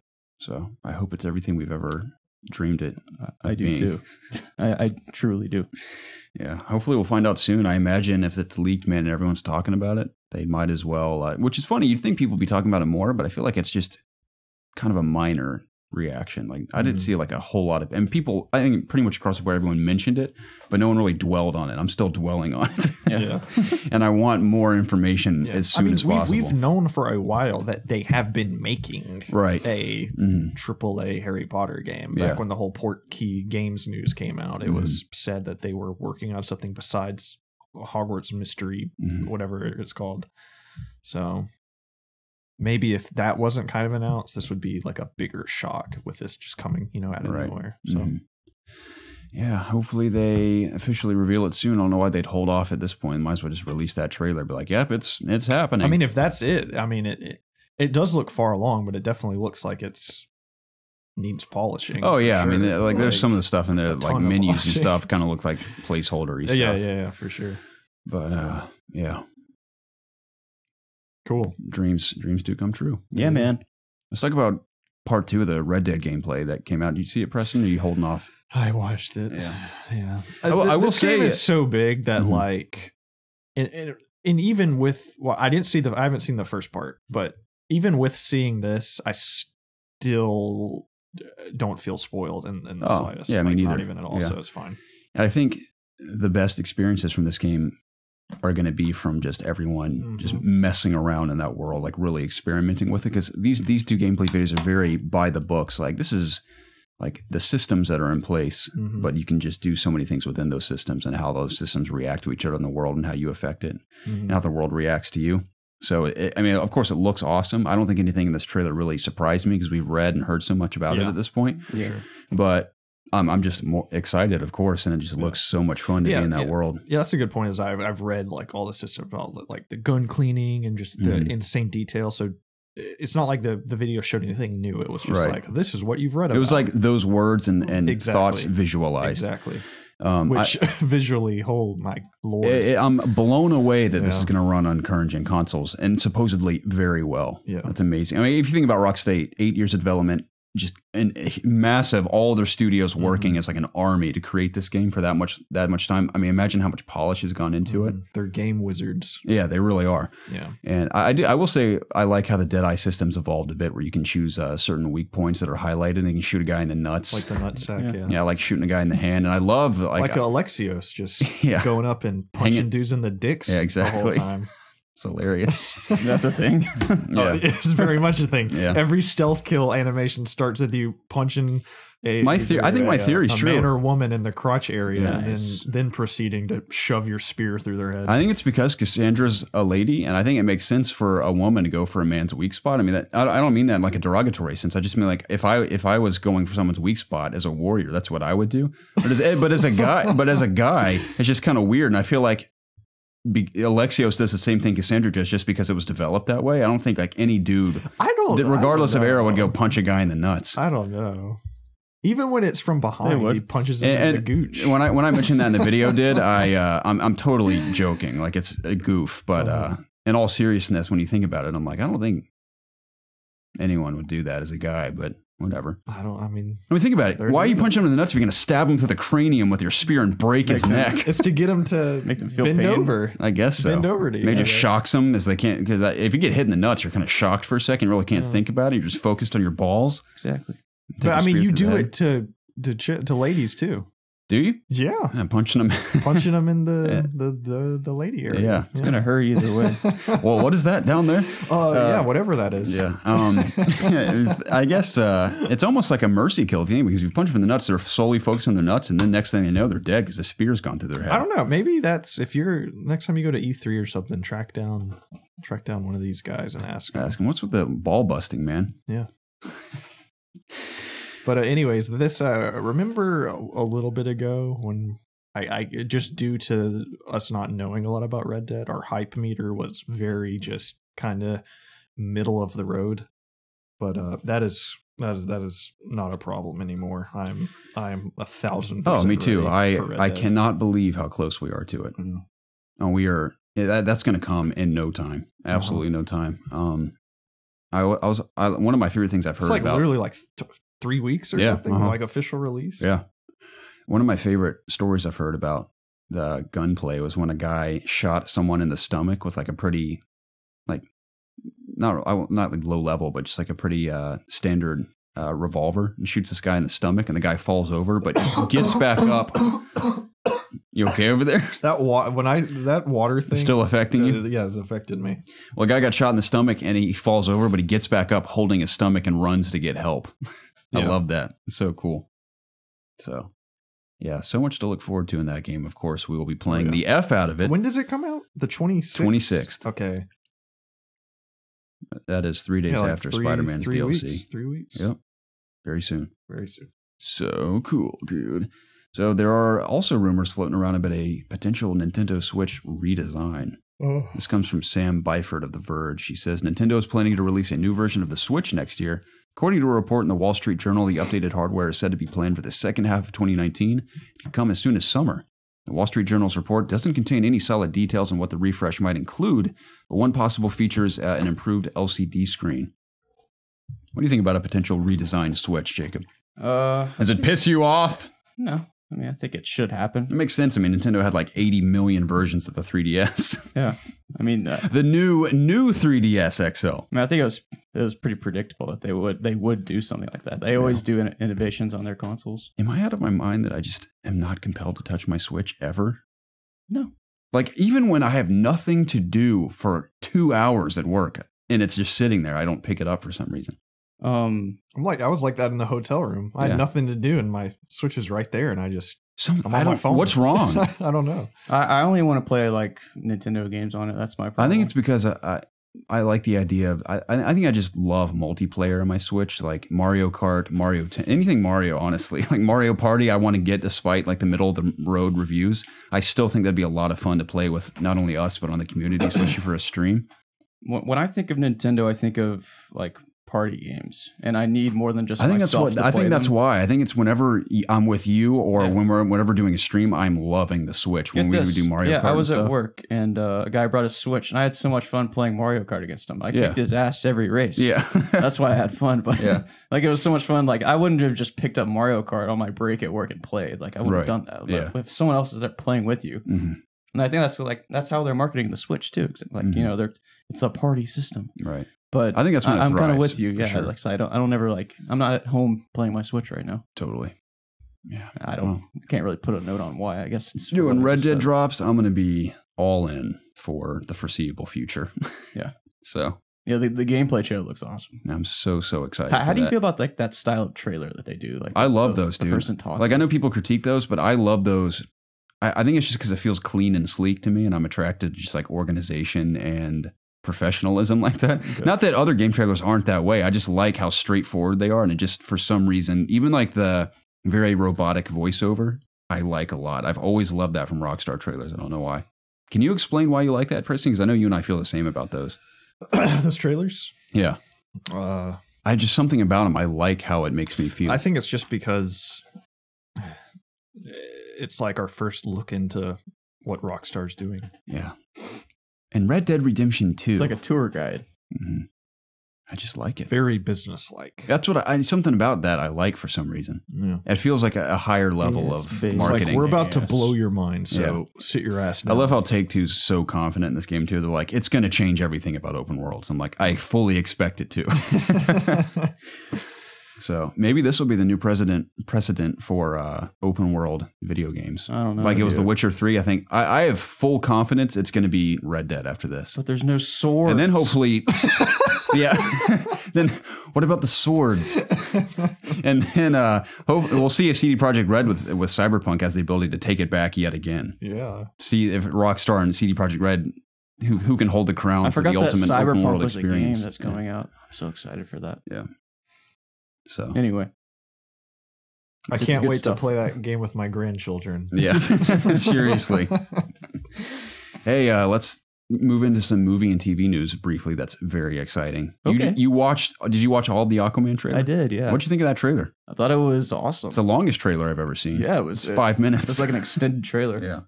I thought it was cool that they showed like his suit at the end. That was kind of cool. I think he looks badass. Yeah. The city looks badass. The city like reminded me of the city in Star Wars. What's that city called? The underwater world. Oh, the Gungans? Yeah. It looks way better than that. I know. That's just what I thought of when I saw it. I was like, eh. But which I'm sure Star Wars is kind of based on the Aquaman city in a way. Atlantis, Jacob. Yeah, Atlantis. The Aquaman city. It's where Little Mermaid lives, dude. Yeah. Is it really the same? Yeah, Ariel's in the movie, man. Did you notice? I did see. Yeah, I made that comment. She looks like Ariel. I think the movie's going to be good. I haven't seen Wonder Woman. I've never the only DC movies I've seen are Batman v Superman and this first Superman movie. Is there more than one? Okay. Those are one Superman. Okay. And there will be one Superman. Yeah, because he's done. The one and only. Unless they replace him, which might happen. I don't know what's happening. Who knows at this point? But yeah, the trailer was cool. I enjoyed the whole rooftop kind of sequence in the middle of the trailer. The lasers were kind of threw me off. I was like, why is there so many lasers? But it was kind of cool, I guess. It kind of reminded me of Ant-Man for some reason. For some reason in my head, I was like, is Ant-Man attacking Aquaman right now? You're talking about Black Manta? If that's what his name is. Ant-Man doesn't shoot lasers. Yeah. And I was like, wait, this isn't Marvel. What am I thinking? Where am I right now? I'm so conditioned to think of Marvel movies. But yeah, I don't really have much more to add to that. I think it looks pretty cool. I have a few things to say. And I like the whole where were they at in the desert? Is that the Sahara? That was Sahara Desert. Why is Aquaman in the desert? That was where the original Atlantis was, I believe. He's just gonna. He can't do anything out there. Right. Well, he can actually. I think the movie's gonna have pretty. Because he's both of land and sea. Of course, he's more powerful in the sea, but he has power on land too. We've seen him in the other movies. He's flying around like crazy, squealing. It was a joke. Oh, okay. Sorry. It was a joke. I think the movie's gonna have excellent humor. I'll never forget you and I saw Justice League together. The best movie I've ever seen. Justice League. Yeah. Man, I'll never forget our reaction to that. We were like, the hell at the end. I think the whole theater was like that. There was 8 people in our theater. Everyone was just like, I feel bad that you even drove out to that theater to watch it. Well, I had to because we saw Batman v Superman together. Might as well. I didn't realize how bored I was with that movie until I saw it a second time because I saw it. Batman v Superman? Or was it Batman v Superman I saw it with you? Yeah, you did. Yeah, because I remember I saw it the night before and I was like, that was pretty cool. And then I drove to see it with you and halfway through that movie, I was like, this is boring as hell. The second time I didn't even finish it halfway through the second time. I thought the exact same thing and stopped watching. I mean, I'll forever love that Batman warehouse scene. I think that is so badass. But other than that, everything about that movie just really bores me to death. Anyway, Aquaman. This looks incredibly awesome to me on multiple levels. One, I am a big James Wan fan. I first became a fanboy of his with I think he directed the first Insidious and then both the first 2 Conjuring movies. And this guy's from Fast and Furious, right? He also directed Fast 7, which is the one Paul Walker died in the middle of shooting, which I think is another testament to his filmmaking capabilities because we saw how well that turned out in spite of Paul Walker passing away in the middle of shooting that. What? That song at the end? Oh, yeah. Oh, my God. I thought, never mind. What did you think I was doing? I thought you were doing a Paul Walker dying joke. Oh, no. It's like, jeez, dude. Don't you remember when he screamed? It's pretty dark, dude. I know, God. And I thought you said shooting. I was like, he died in a car crash. Dude. No. Yeah. Anyway, James Wan is a phenomenal filmmaker, and he continues to prove that with this trailer alone for Aquaman, just how visually impressive it looks for how green screen heavy it is and how visual effects heavy it is. It looks phenomenal. Not only just obviously the way it looks and the quality of it, but just the design of everything. The color palette is super colorful. Atlantis just looks so mystical and fantastic, and I just want to be there and explore it. So wet. It is very wet. Yeah. Your skin will get really shriveled up. It just visually is just so striking, and I love the way the action is shot in the trailer. I mean, not only the epic battles between the giant sea creatures and the Atlanteans versus whoever those other creatures are, but specifically the rooftop sequence is a testament just how well this movie looks like it's shot. It looks so realistic with Amber Heard running across that rooftop and lasers being shot at her, and how the camera is running with her and it never cuts. It's all one sequence, and then it pans way far back, way across the city. And meanwhile, Arthur's being shot at by Black Manta, shooting lasers at him and things exploding. And I like that shot too, where it follows that. I think it's funny. Grace Randolph is one of my favorite movie YouTubers, and she calls those soldiers aquamarines, which I think is so funny. The Black Manta's soldiers, who I think are given to Black Manta from Arthur's half-brother, who's the blonde guy who's in all the Conjuring movies. Yeah. And I think he sort of contracts them to Black Manta to take out Arthur because that guy has obviously issues. He wants to be king, and of course, Aquaman's technically supposed to be king. He wants the trident. Yes, he does. But that sequences too, where it follows that guy and he's like busting through different buildings, following after Amber Heard, and that part where he falls through one and shoots through the roof and like nails her and she falls through the other roof. So it just looks so well shot and it looks exciting. And even the music sounds cool too. I like that part where they're in that old tomb of Atlantis and they put that thing in the pedestal and the music's very Mass Effect-y. It sounds really, I love like the low somber synths in Mass Effect, and that's exactly what it sounds like. This is like dumb, but I like the coloring of when everything lit up in that. Yeah, just like I said, visually it just looks so beautiful, and especially comparing it to previous DC movies, with the exception, I mean, Wonder Woman's a little more colorful than the other ones, but when she gets to Europe, it's very like grayish and dark and gloomy. But the opening of her movie is pretty colorful, and Alkapwn especially just looks so beautiful, and I'm so excited for it now. I mean, that trailer, because the first trailer was like, oh, that looks pretty cool, but this one, I'm like, man, I'm genuinely excited for that now. And it's kind of a shame because I don't know if this universe is going to remain intact post-Aquaman. They might try to, like, they're already soft rebooting, you know, like we talked about recently, the worlds of DC they're doing. But I hope this movie does well because it looks excellent, and I have total faith in James Wan from not only a storytelling standpoint, but just visually too. Like I said, it looks so good. I do still really like the idea of a Flash movie too. I think that's still happening. Yeah. They've gone through 1 billion different writers and directors. I think they finally nailed someone down. I've lost track at this point, but that movie is. It seems like that movie's been in production hell for quite a while. Yeah, fortunately. I hope it happens. I do, because I've always been a big fan of Flash. Well, when I say big fan, I'm like a fan that was interested in Flash. I'm not like a big fan of any superhero, I would say. Yeah. But this definitely has some interest in Aquaman, though. And I will say, admittedly, I mean, Jason Momoa's acting looks pretty bad, but I think he's a charming presence on screen. Yeah. He's just a cool dude, and of course, he's a good-looking man, too, and I'm into that, of course. Of course you are. I can get over the mediocre acting. I think it just looks more like a charming, very fun, visually breathtaking movie. So I'm totally fine with him being whatever as an actor.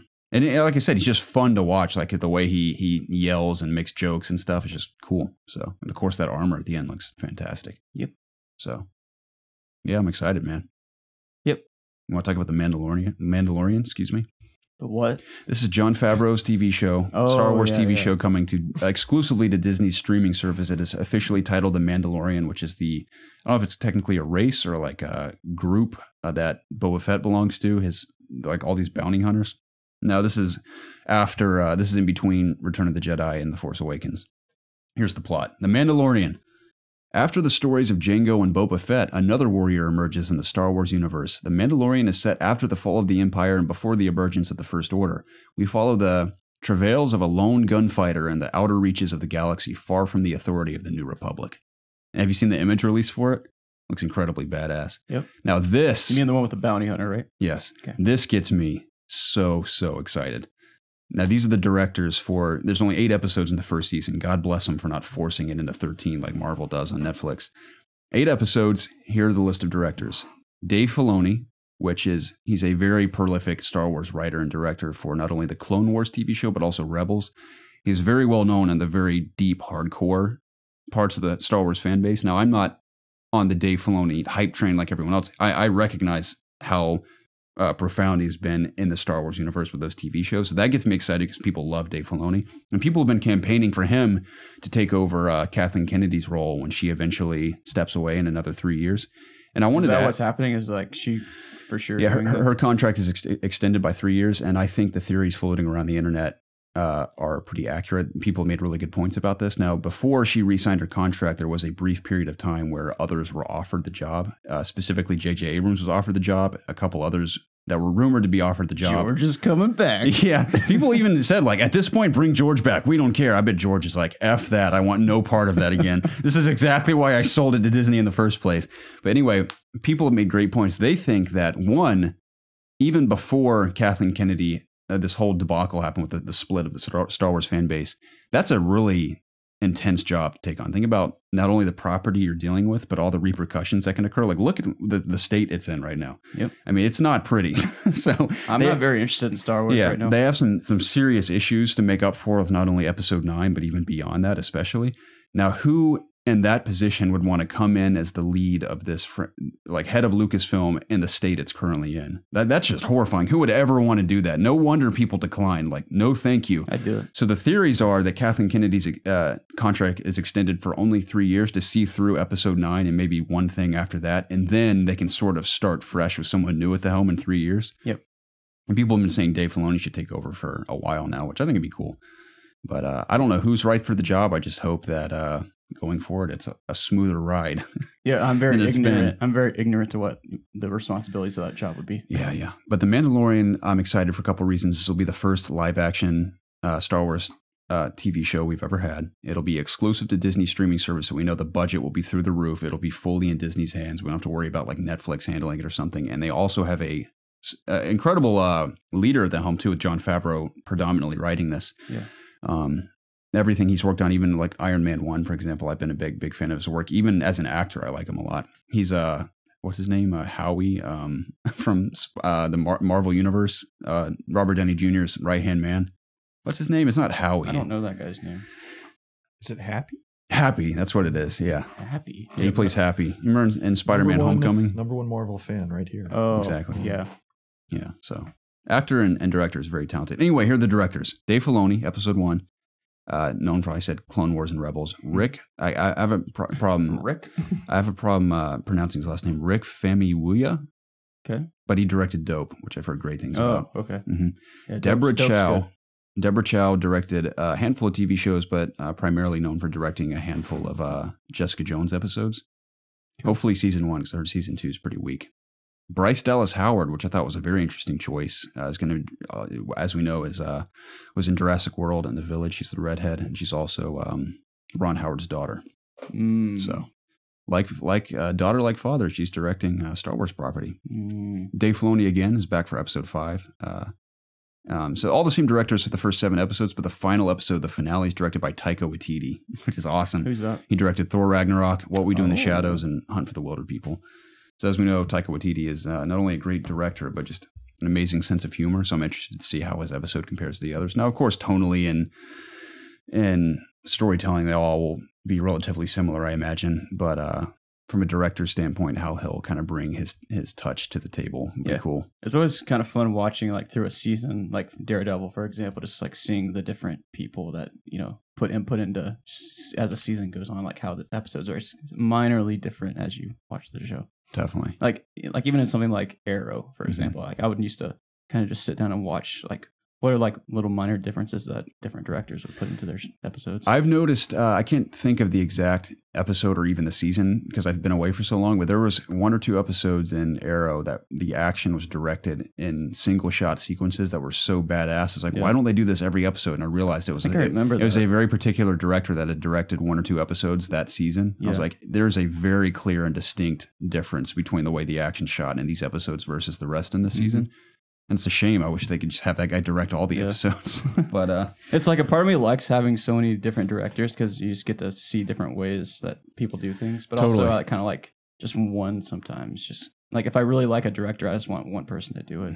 I think that's why Marvel's universe has seen so much success because they've had different directors at the helms. And I think one of the most prolific examples is Thor Ragnarok, where I think that movie, the more I think about it, the more times I see it, it's quickly become my favorite Marvel movie. And Thor's not even my favorite character. I just think from a filmmaking standpoint, that movie is just supremely entertaining across the board. My favorite, but it's Ragnarok's up there. Like I never thought I'd say Thor. One of the Thor movies is one of my favorites. And it really comes down to the writing and direction of that movie. It is just so entertaining. I'd watch it right now. And I'm very excited for Spider-Man Far From Home, some of the leaks. Have you seen the pictures of Jake Gyllenhaal in his costume as Mysterio? No. It looks pretty cool. And there's also a Spider-Man in his custom-made stealth suit in the movie. Another picture that was released that looks really cool. That's cool. Man, I love how they're just globe-trotting in that movie. It's so cool. What does the stealth suit look like? It almost looks like an ancient suit of armor. It's kind of weird. But he's not wearing armor, but it's like gray. Of course, it'll be color graded in the film, so you don't know exactly what it'll look like. But it looks very gray, and it has it kind of looks like the noir suit a lot, actually. So it looks pretty cool. Does Jake Gyllenhaal have the glass fishbowl? Yeah. In this picture, he did not have the fishbowl on his head. I imagine he'll have some sort of fishbowl. I think they will, yeah. It won't probably be like the bowl. It'll be something like that. Gotcha. But his suit looks pretty cool, too. He has the cape and everything. Jake Gyllenhaal is mysterious. And that I love hilarious. Jake Gyllenhaal, dude. I'm a big fan of him, too. Big fan. I think he makes great antagonists as well. Like Nightcrawler, that movie's excellent. Freaking love that movie. Yeah. Have y'all seen the Demolition? I have not seen it, but I heard pretty good things. Is that what it's called? Yeah. Okay. Did you like that? Oh, yeah. I did like it. Yeah, he's definitely one of my favorite actors working today. Yeah. This is so random. You guys seen the trailer for Creed 2? I haven't, no. I haven't seen the first Creed either. Creed 1's awesome, but Creed 2 looks so good, man. Yeah, I'm a huge Michael B. Jordan fan, and Stallone's back in it. And Stallone, I think, one of the best roles. Yeah, I think one of his best performances he's had in the last 20 years was his Rocky role in Creed 1. It was excellent. And Dolph Lundgren's coming back for the sequel in Creed 2. As like his daughter, I think, is fighting Michael B. Jordan. And as we know, Dolph Lundgren killed Michael B. Jordan's father in the old Rocky movie. So it's like all this drama involved. It looks awesome. I definitely need to see it. The only reason I bring that up is because I thought about Jake Gyllenhaal in Southpaw, and then I thought of Creed 2. You can play the Creed 2 VR experience as well, and Creed Rise to Glory, which I can vouch for is a really cool game because Survios made it, and Survios is the best at VR, I think. Oh. Mandalorian, so stoked. It's going to be amazing. I have a good feeling about it. We'll see. We're nearing the end of our news here. Mega Man's live action movie is supposedly coming, according to Capcom. Can't wait for that. So that's kind of cool. There's a lot of details, but I didn't feel like it's worth reading. How is that even going to, like, I think that live action I think that has Mega Man. potential. I think that'd be kind of cool. I think in the right hands, you can make that ridiculous. interesting. It definitely seems ridiculous, but I think it could be pretty cool. Like, is it going to be funny?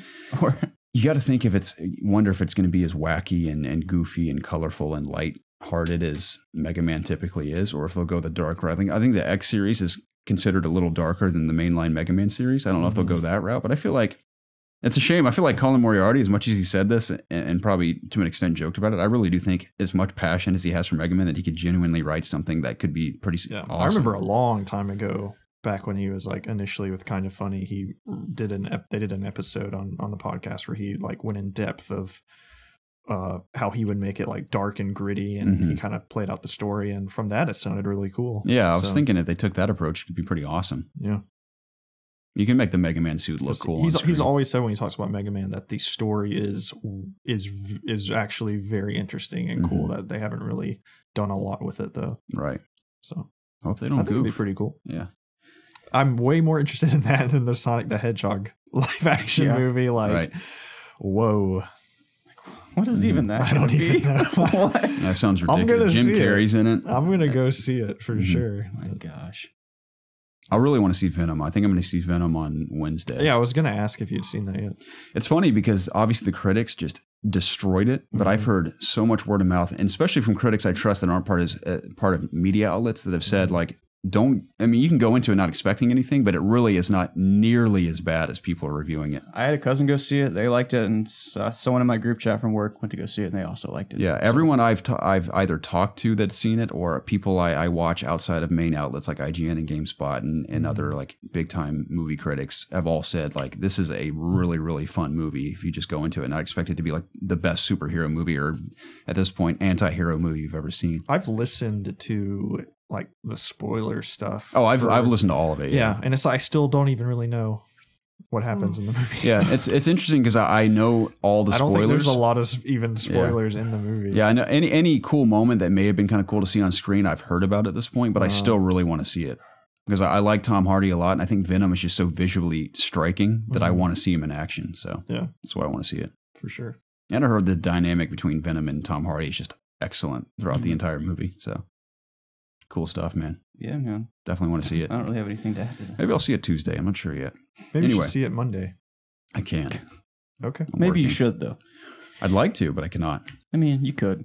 If you really wanted to, you could. Yeah, we see where your priorities lie. Yeah. Okay. I'm going to read through this thing about Bungie's potential new IP. Let's see. Destiny 3. Destiny or die, dude. Yeah. This comes from Mario Brash of COD Connected. He says, we all know, or knew, Bungie as the legendary video game designer who spawned Halo. Oh. Yeah, I didn't know that. These days, they've got their hands tied up in Destiny 2, so we hear the news of something else in the works is mildly staggering. The company recently filed a trademark for a new property called Matter. Discovered on Reset Era, Bungie's filed their application to the European Union Intellectual Property Office on September 28th against Categories 9 and 41. Categories 9 and 41 represent computer game software and online entertainment services, which seemingly confirm our suspicion that the developer is working on a new game. With that, what little info we have available, we can only speculate. Back in June, this is an interesting fact I had no idea it happened. Back in June, Bungie received $100 million in funds from Chinese company NetEase, who owns a stake in many Blizzard properties overseas. Matter may be a side project under the company's umbrella of gaming properties, but only time will tell. The developer's other publishing partner is Activision, who has only had a vested interest in Destiny 2 and future installments. Hence, unless Bungie received the manpower for an original property, NetEase is likely inspiration for their next endeavor. Interesting to hear. Mm-hmm. If they'll have $100 million in funds, that's a butt ton of money there. I mean, in the grand scheme of things of like a AAA game, I guess it's not that much, but that is a lot of money to work with, and maybe they'll invest some of that into this potential new IP and codenamed Matter, I guess, at this point. Yeah.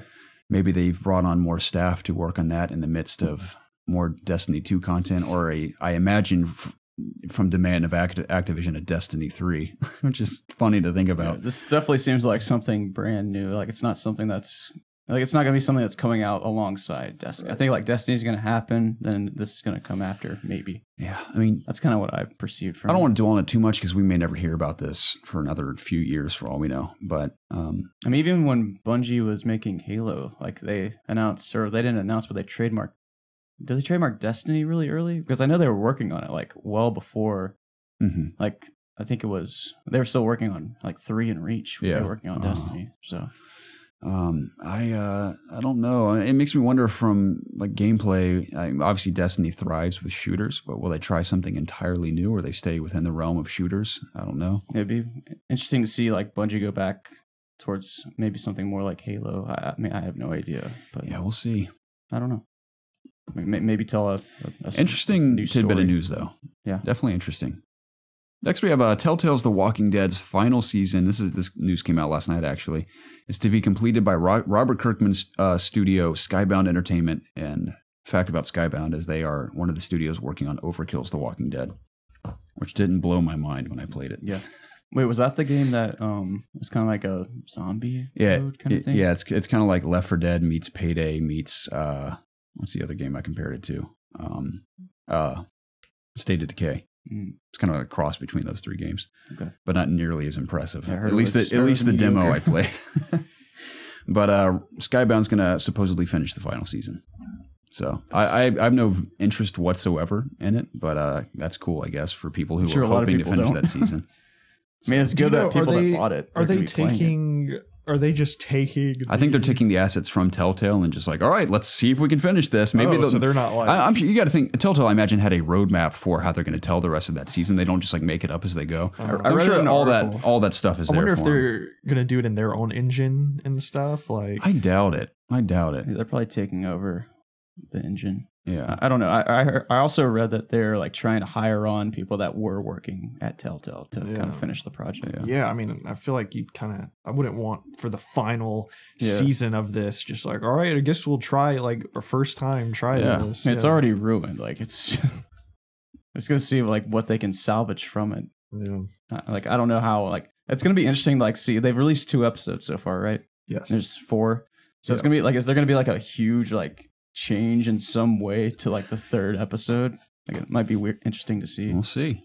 Well, I'm sure we'll hear about it. I'm sure they have something like assets for the entire season. You know, True. I don't know. I highly doubt like every episode is like, all right, like starting a brand new project and stuff. I'm sure they're working on the entirety of the thing. You know, to some extent. I don't know. Just to be like, will there be some kind of weird hiccup that like if it was like made, you know, I don't know what I'm trying to say. Like, I know what you're maybe something was rushed or like something just comes out really weird because of all the shit that happened. Maybe. I don't know. We'll find out, I guess. Yes, we will. I don't really care that much. You guys want to jump into community questions? Yeah. No, I don't. All right. Yeah, me either. Let's not do it. Ladies and gentlemen, thank you so much for your continued supply of community questions for this podcast. It makes it very interesting and dynamic here at the end because we never know what we're going to get. And the conversations are always quite interesting, to say the least, especially when we're talking about poop and stuff. And I almost called it a steaming Charlie again. What is it again? Cleveland Steamer. Man, God. What a move. Anyway, if you guys would like your questions read on the show live on the air, you can reach us in one of three places. You can email us at ItsObviousGaming@gmail.com. You can tweet at us at obvious_gaming or submit your questions in the Ask IOG section of our Discord channel. Now, if you want these questions read on the air, always include the hashtag AskIOG so we don't accidentally read a private message to hundreds of people. Yeah. So if you send us your social security number, please don't put Ask IOG at the end of it. Correct, because we will read it out loud. Mm-hmm. First one comes from Ian Schwartz. Ian says, "Hey guys, I listened to the latest podcast today and remember you asking if any scary/spooky games were coming out. And I remembered that I have the Call of Cthulhu game pre-ordered on Amazon. I'll put that link for the trailer after the email, but I'm curious if this game looks like the type of game you would enjoy and hear your thought and to hear your thoughts on it. Second, I can't remember if you said anything or what you said regarding to the new pre-order system at Amazon, but I don't like it. The 20% off is a good way to get me to pre-order through them. What would you do as Amazon to keep people ordering through you? If you know of any place that has better deals, I'd love to hear it. Keep on keeping on." Let's talk about Call of Cthulhu, and then we'll talk about Cthulhu. Yeah, my friend. I keep saying Cthulhu, man. It looks like Cthulhu, but there's not even like a K. It's like a C, Thulu. So that's why it's weird. Anyway, my only thoughts on that is that I saw it at E3 2017, and I like the idea of you having phobias of certain things that can develop over the game depending on decisions you make. Like if you hide in closets too long, you'll develop claustrophobia, and you can't hide in closets anymore. If you do other things, and it's really, I think that's the most interesting mechanic of that game is the phobias you can develop. If something's chasing me, I would get over my claustrophobia. Oh, definitely, yeah. Really that's what I thought was so funny. I was like, if there's a horrifying monster chasing me, I'll stick myself in a tube if I have to. I think it's an interesting dynamic. So it's very interesting. I thought it was, from a mechanical standpoint, that sounded pretty cool. I haven't Is this looked first person? It is, yeah. Okay. You're like a detective. It's like a very what's the author? J.K. Lovecraft. It's like a Lovecraftian inspired type of story, and you're like a detective investigating this haunted mansion, essentially. And that's the only information I had was from that demo. I haven't looked into it further. I'm amazed it still hasn't come out after all this time. But those are my only thoughts. You guys have any thoughts on that? No. Okay. Nope. Not really interested. Amazon, they need to just revert back to their old system. Yeah. And I hate to say it, but unless you are grandfathered into the Best Buy program, there's nothing out there. Yep. So I enjoy, for PC gaming, Green Man Gaming. Because they will give you like 15 or 20% off. It is solid. Yeah, they do. Their stuff. So that's very handy. But that is not for That's where I picked up stuff, Shadow of the Tomb Raider due to your recommendation. Yeah. I got the gold edition of Creed for like $80, I think. Nice. Yeah. $80 or $85. So not bad. Is it usually 100? Mm-hmm. Wow. Either that or not. Yeah. I think 100. Yeah. Wow. Yeah. It's a good deal. It is.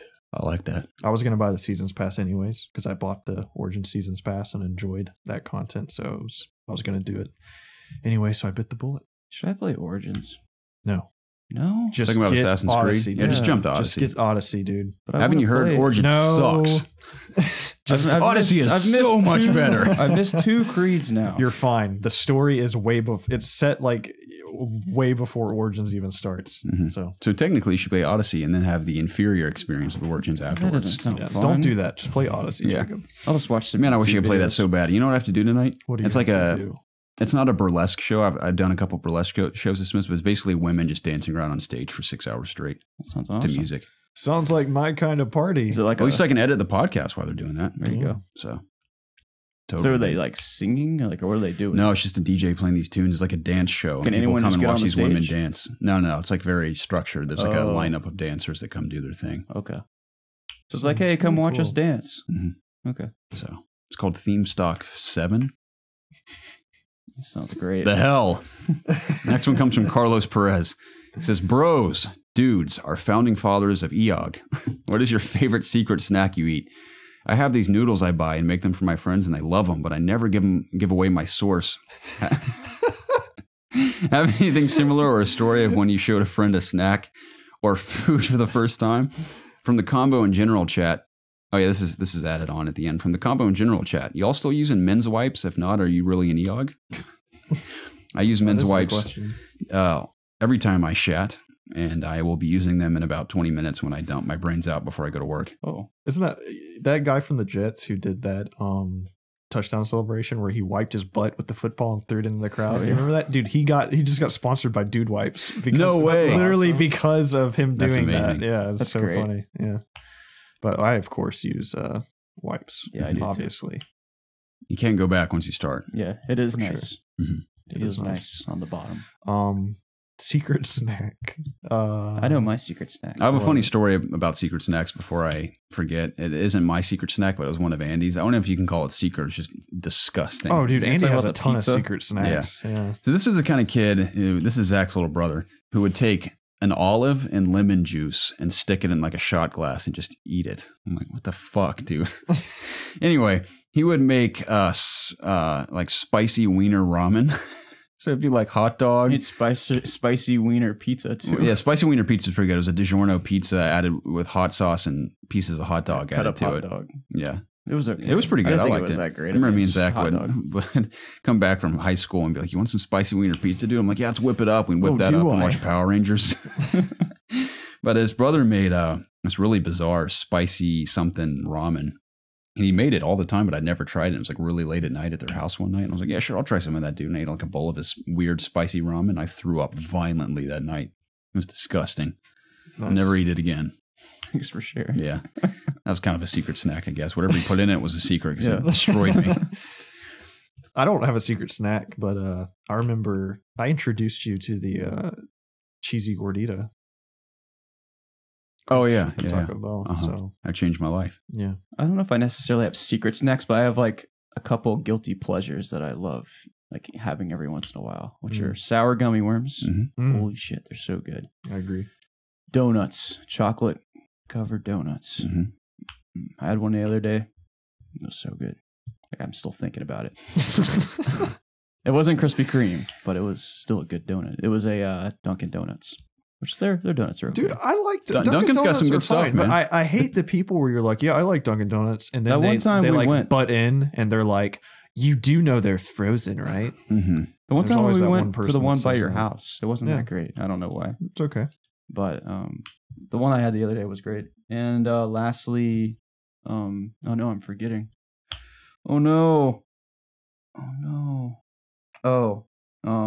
you know, like those little packs of ramen you can buy at store, like all the different flavors of ramen. Yes. It's like $1 to buy one pack of them. I love just eating those. I don't know why. They're just Like so raw? good to me.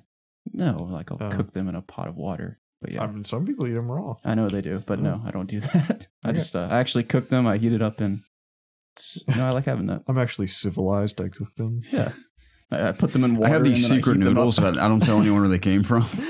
They're actually pig intestines. One of my favorite snacks that I've had for a long time is just pretzels and mustard.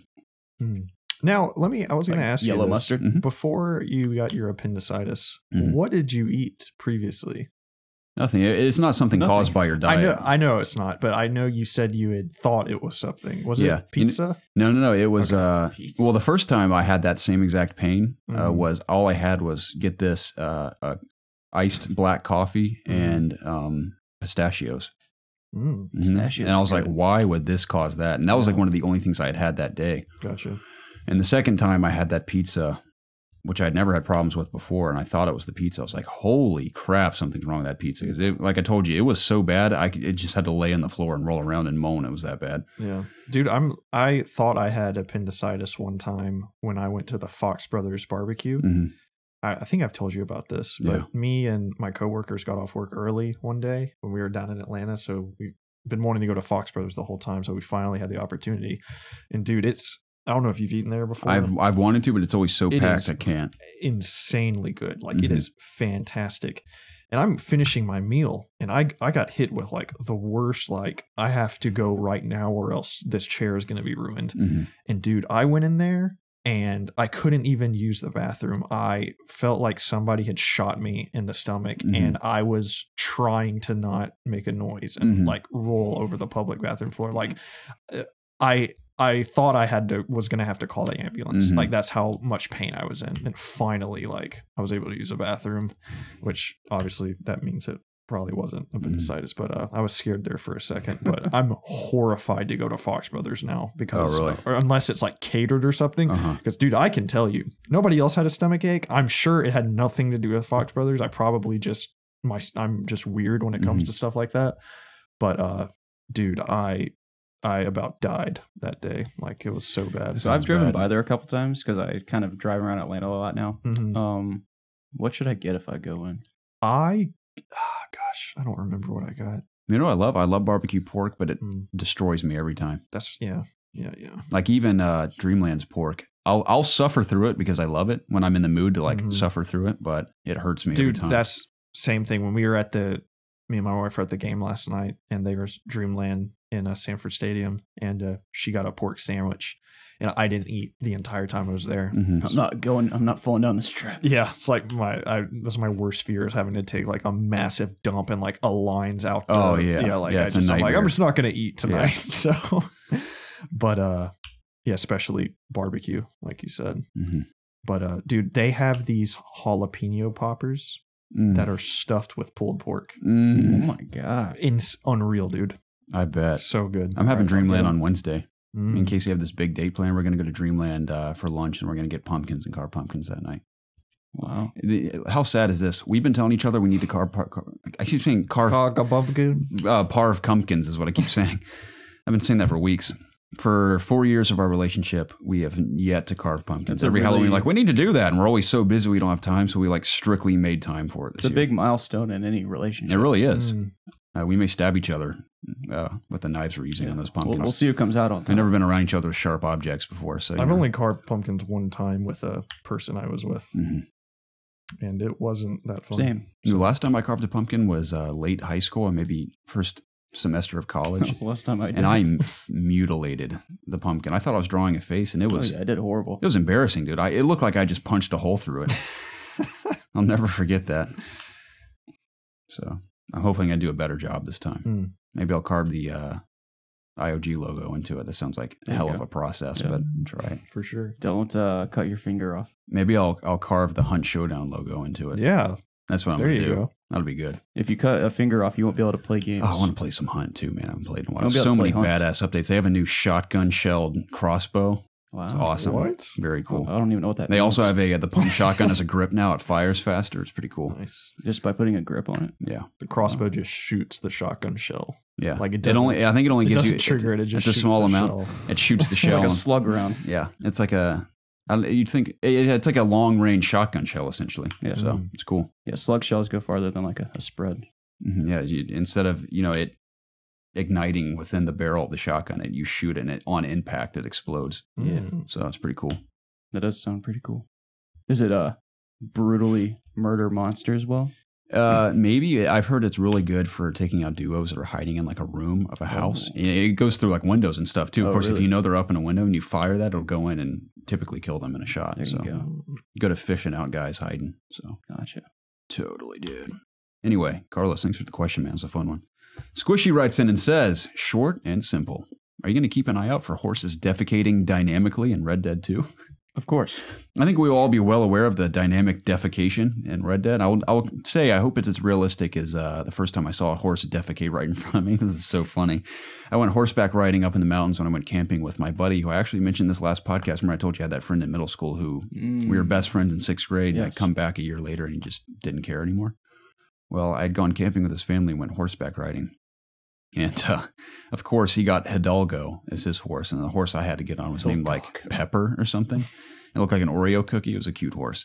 But Hidalgo was riding in front of me as my buddy's horse. And they told us on this path, you need to be very quiet because this is beautiful nature. We don't want to disturb the animals here. And it's very, very tranquil here. We all need to remain calm. So I'm like, that's fine. So we're all just kind of like whispering to each other if we talked all. We really just kind of like taking in the nature of with the horses and everything. Hey, dude, your horse beautiful is day.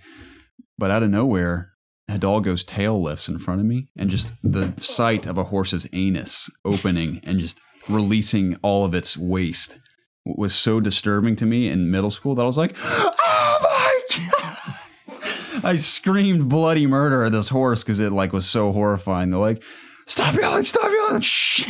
I'll never forget how much I disturbed the tranquil nature with my screaming at the horse, shitting all over my horse's hooves. You idiot. It was so funny. I still laugh about that moment, just my reaction to that horse pooping everywhere. So I'm sure I'll have the similar reaction in Red Dead 2. Yeah. So, yeah, cool. dude.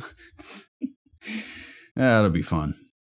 I don't really have anything witty to say, so Okay. I'm just not going to say anything. I'm excited to I wonder if see you play can with the like, horses. get poop on your boot. I'm sure you I can. wonder if they'll get that I bet you can step detailed. in it. Yeah. So if it's as detailed you as can rub everything it else all they're over talking your- Yeah, I'm about. gonna roll character. all in it. See if it does Yeah. anything.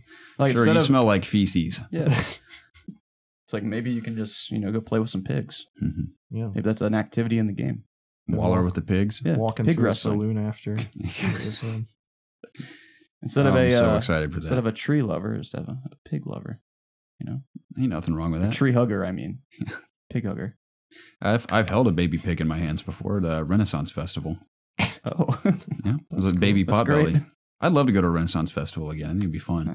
I'm good. There's this one girl when I was in middle school where a week of a Renaissance festival, she would wear like an outfit to school. Wow, Yeah, like kind of like a cosplay. yeah, I guess. I kind of want to go back to and get a nice turkey leg and pretend like I'm a knight for a day. Turkey leg's important to that. It is. You can see people joust and stuff. It's pretty Yeah. cool. Anyway, What are we All right. talking about? Fribes is the big finale this week. He says, screen cheater, screen peeker, screen looker. Which slur did you call your bastard friends with wandering eyes while playing local multiplayer? I don't think I had a name. I don't think I ever called him a screen cheater, peeker, or looker. I just said like, dude, you're looking at my screen. Just call him a piece of shit. We've all done that to an extent. Oh, for sure. You have to. If it's right there, you gotta see where they are. Yeah, my favorite memories from split screen were Halo 3, Halo 2 as well, of course, but Halo 3 with our group of friends just for years. we would Yeah, play I have Halo like 3. constant, like countless memories of Zach's TV was on the wall, and then the little cabinet you could open, and there was the little Yeah, TV. and we in had there. both those TVs where we do 4 people on each screen and play like capture the flag and stuff on Yeah. Valhalla. It was awesome. I usually didn't play because I was just bad, but I enjoyed watching. It was so much I fun. used to just come over and watch you guys Me and play. Zach and I had like an unspoken deep competitiveness towards each other because we both knew that we were equally Did matched. you always play against each other? Oh, it would not always, but there was always like an unspoken like It would always be you passive two on top of the aggressiveness when we would leaderboard. play each other because we knew that it would be a like legit competition when we played each other. It was fun. So I miss those days terribly. We'll see if Halo Infinite can bring the split screen action back. I think PlayStation had that TV that they made that you could like wear the glasses and And you couldn't see like you your couldn't see buddy's this- screen. Yeah, Yeah. that was pretty cool. Mhm. So Wait, they made glasses for that? I think it was 3D, a 3D TV as well. Oh, Yeah, it was that's like hilarious. a 27-inch 3D TV Hmm. made for the PS3. Well, gentlemen, that is the big finale. Fribes, thank you so much for your question. Fribes? I'm pretty sure it's Fribes. He clarified that for us in the past. It's freebies. Gentlemen, it was wonderful. Talk some great video games. this Really week. quick, the only time I've ever seen anybody using that TV was I watched this, I forget if it was like a YouTube video or a documentary of this extremely overweight, middle-aged man trying to purchase a woman from Russia to be his wife. Okay. And whenever they would show him at home, he would just be sitting in this chair, like with his giant Gut. belly Yes. up, with his PS3 controller sitting on his belly, and him having these glasses on with that PS3 TV playing Ratchet and Clank, as they were like, as his like monologue would be over him playing that game. Like, I hope Anesthesia really enjoys the flowers I bring her. Sounds like in a really Russia dumb tonight. TV show. It's like, you remember those TV shows that used to be on like MTV or something where it's like Mhm. they try to set up someone that's not good at dating. Mhm. They like try to put, no, I think it's like two people that are really bad at dating. They try to make them work. Well, this was real. This man was Yeah. like paying thousands of dollars a month to translate these emails from this Russian woman, and It's then a good investment. then he flies over to Russia and he asks her to marry him, and she says yes. And then he flies home, and then she says no.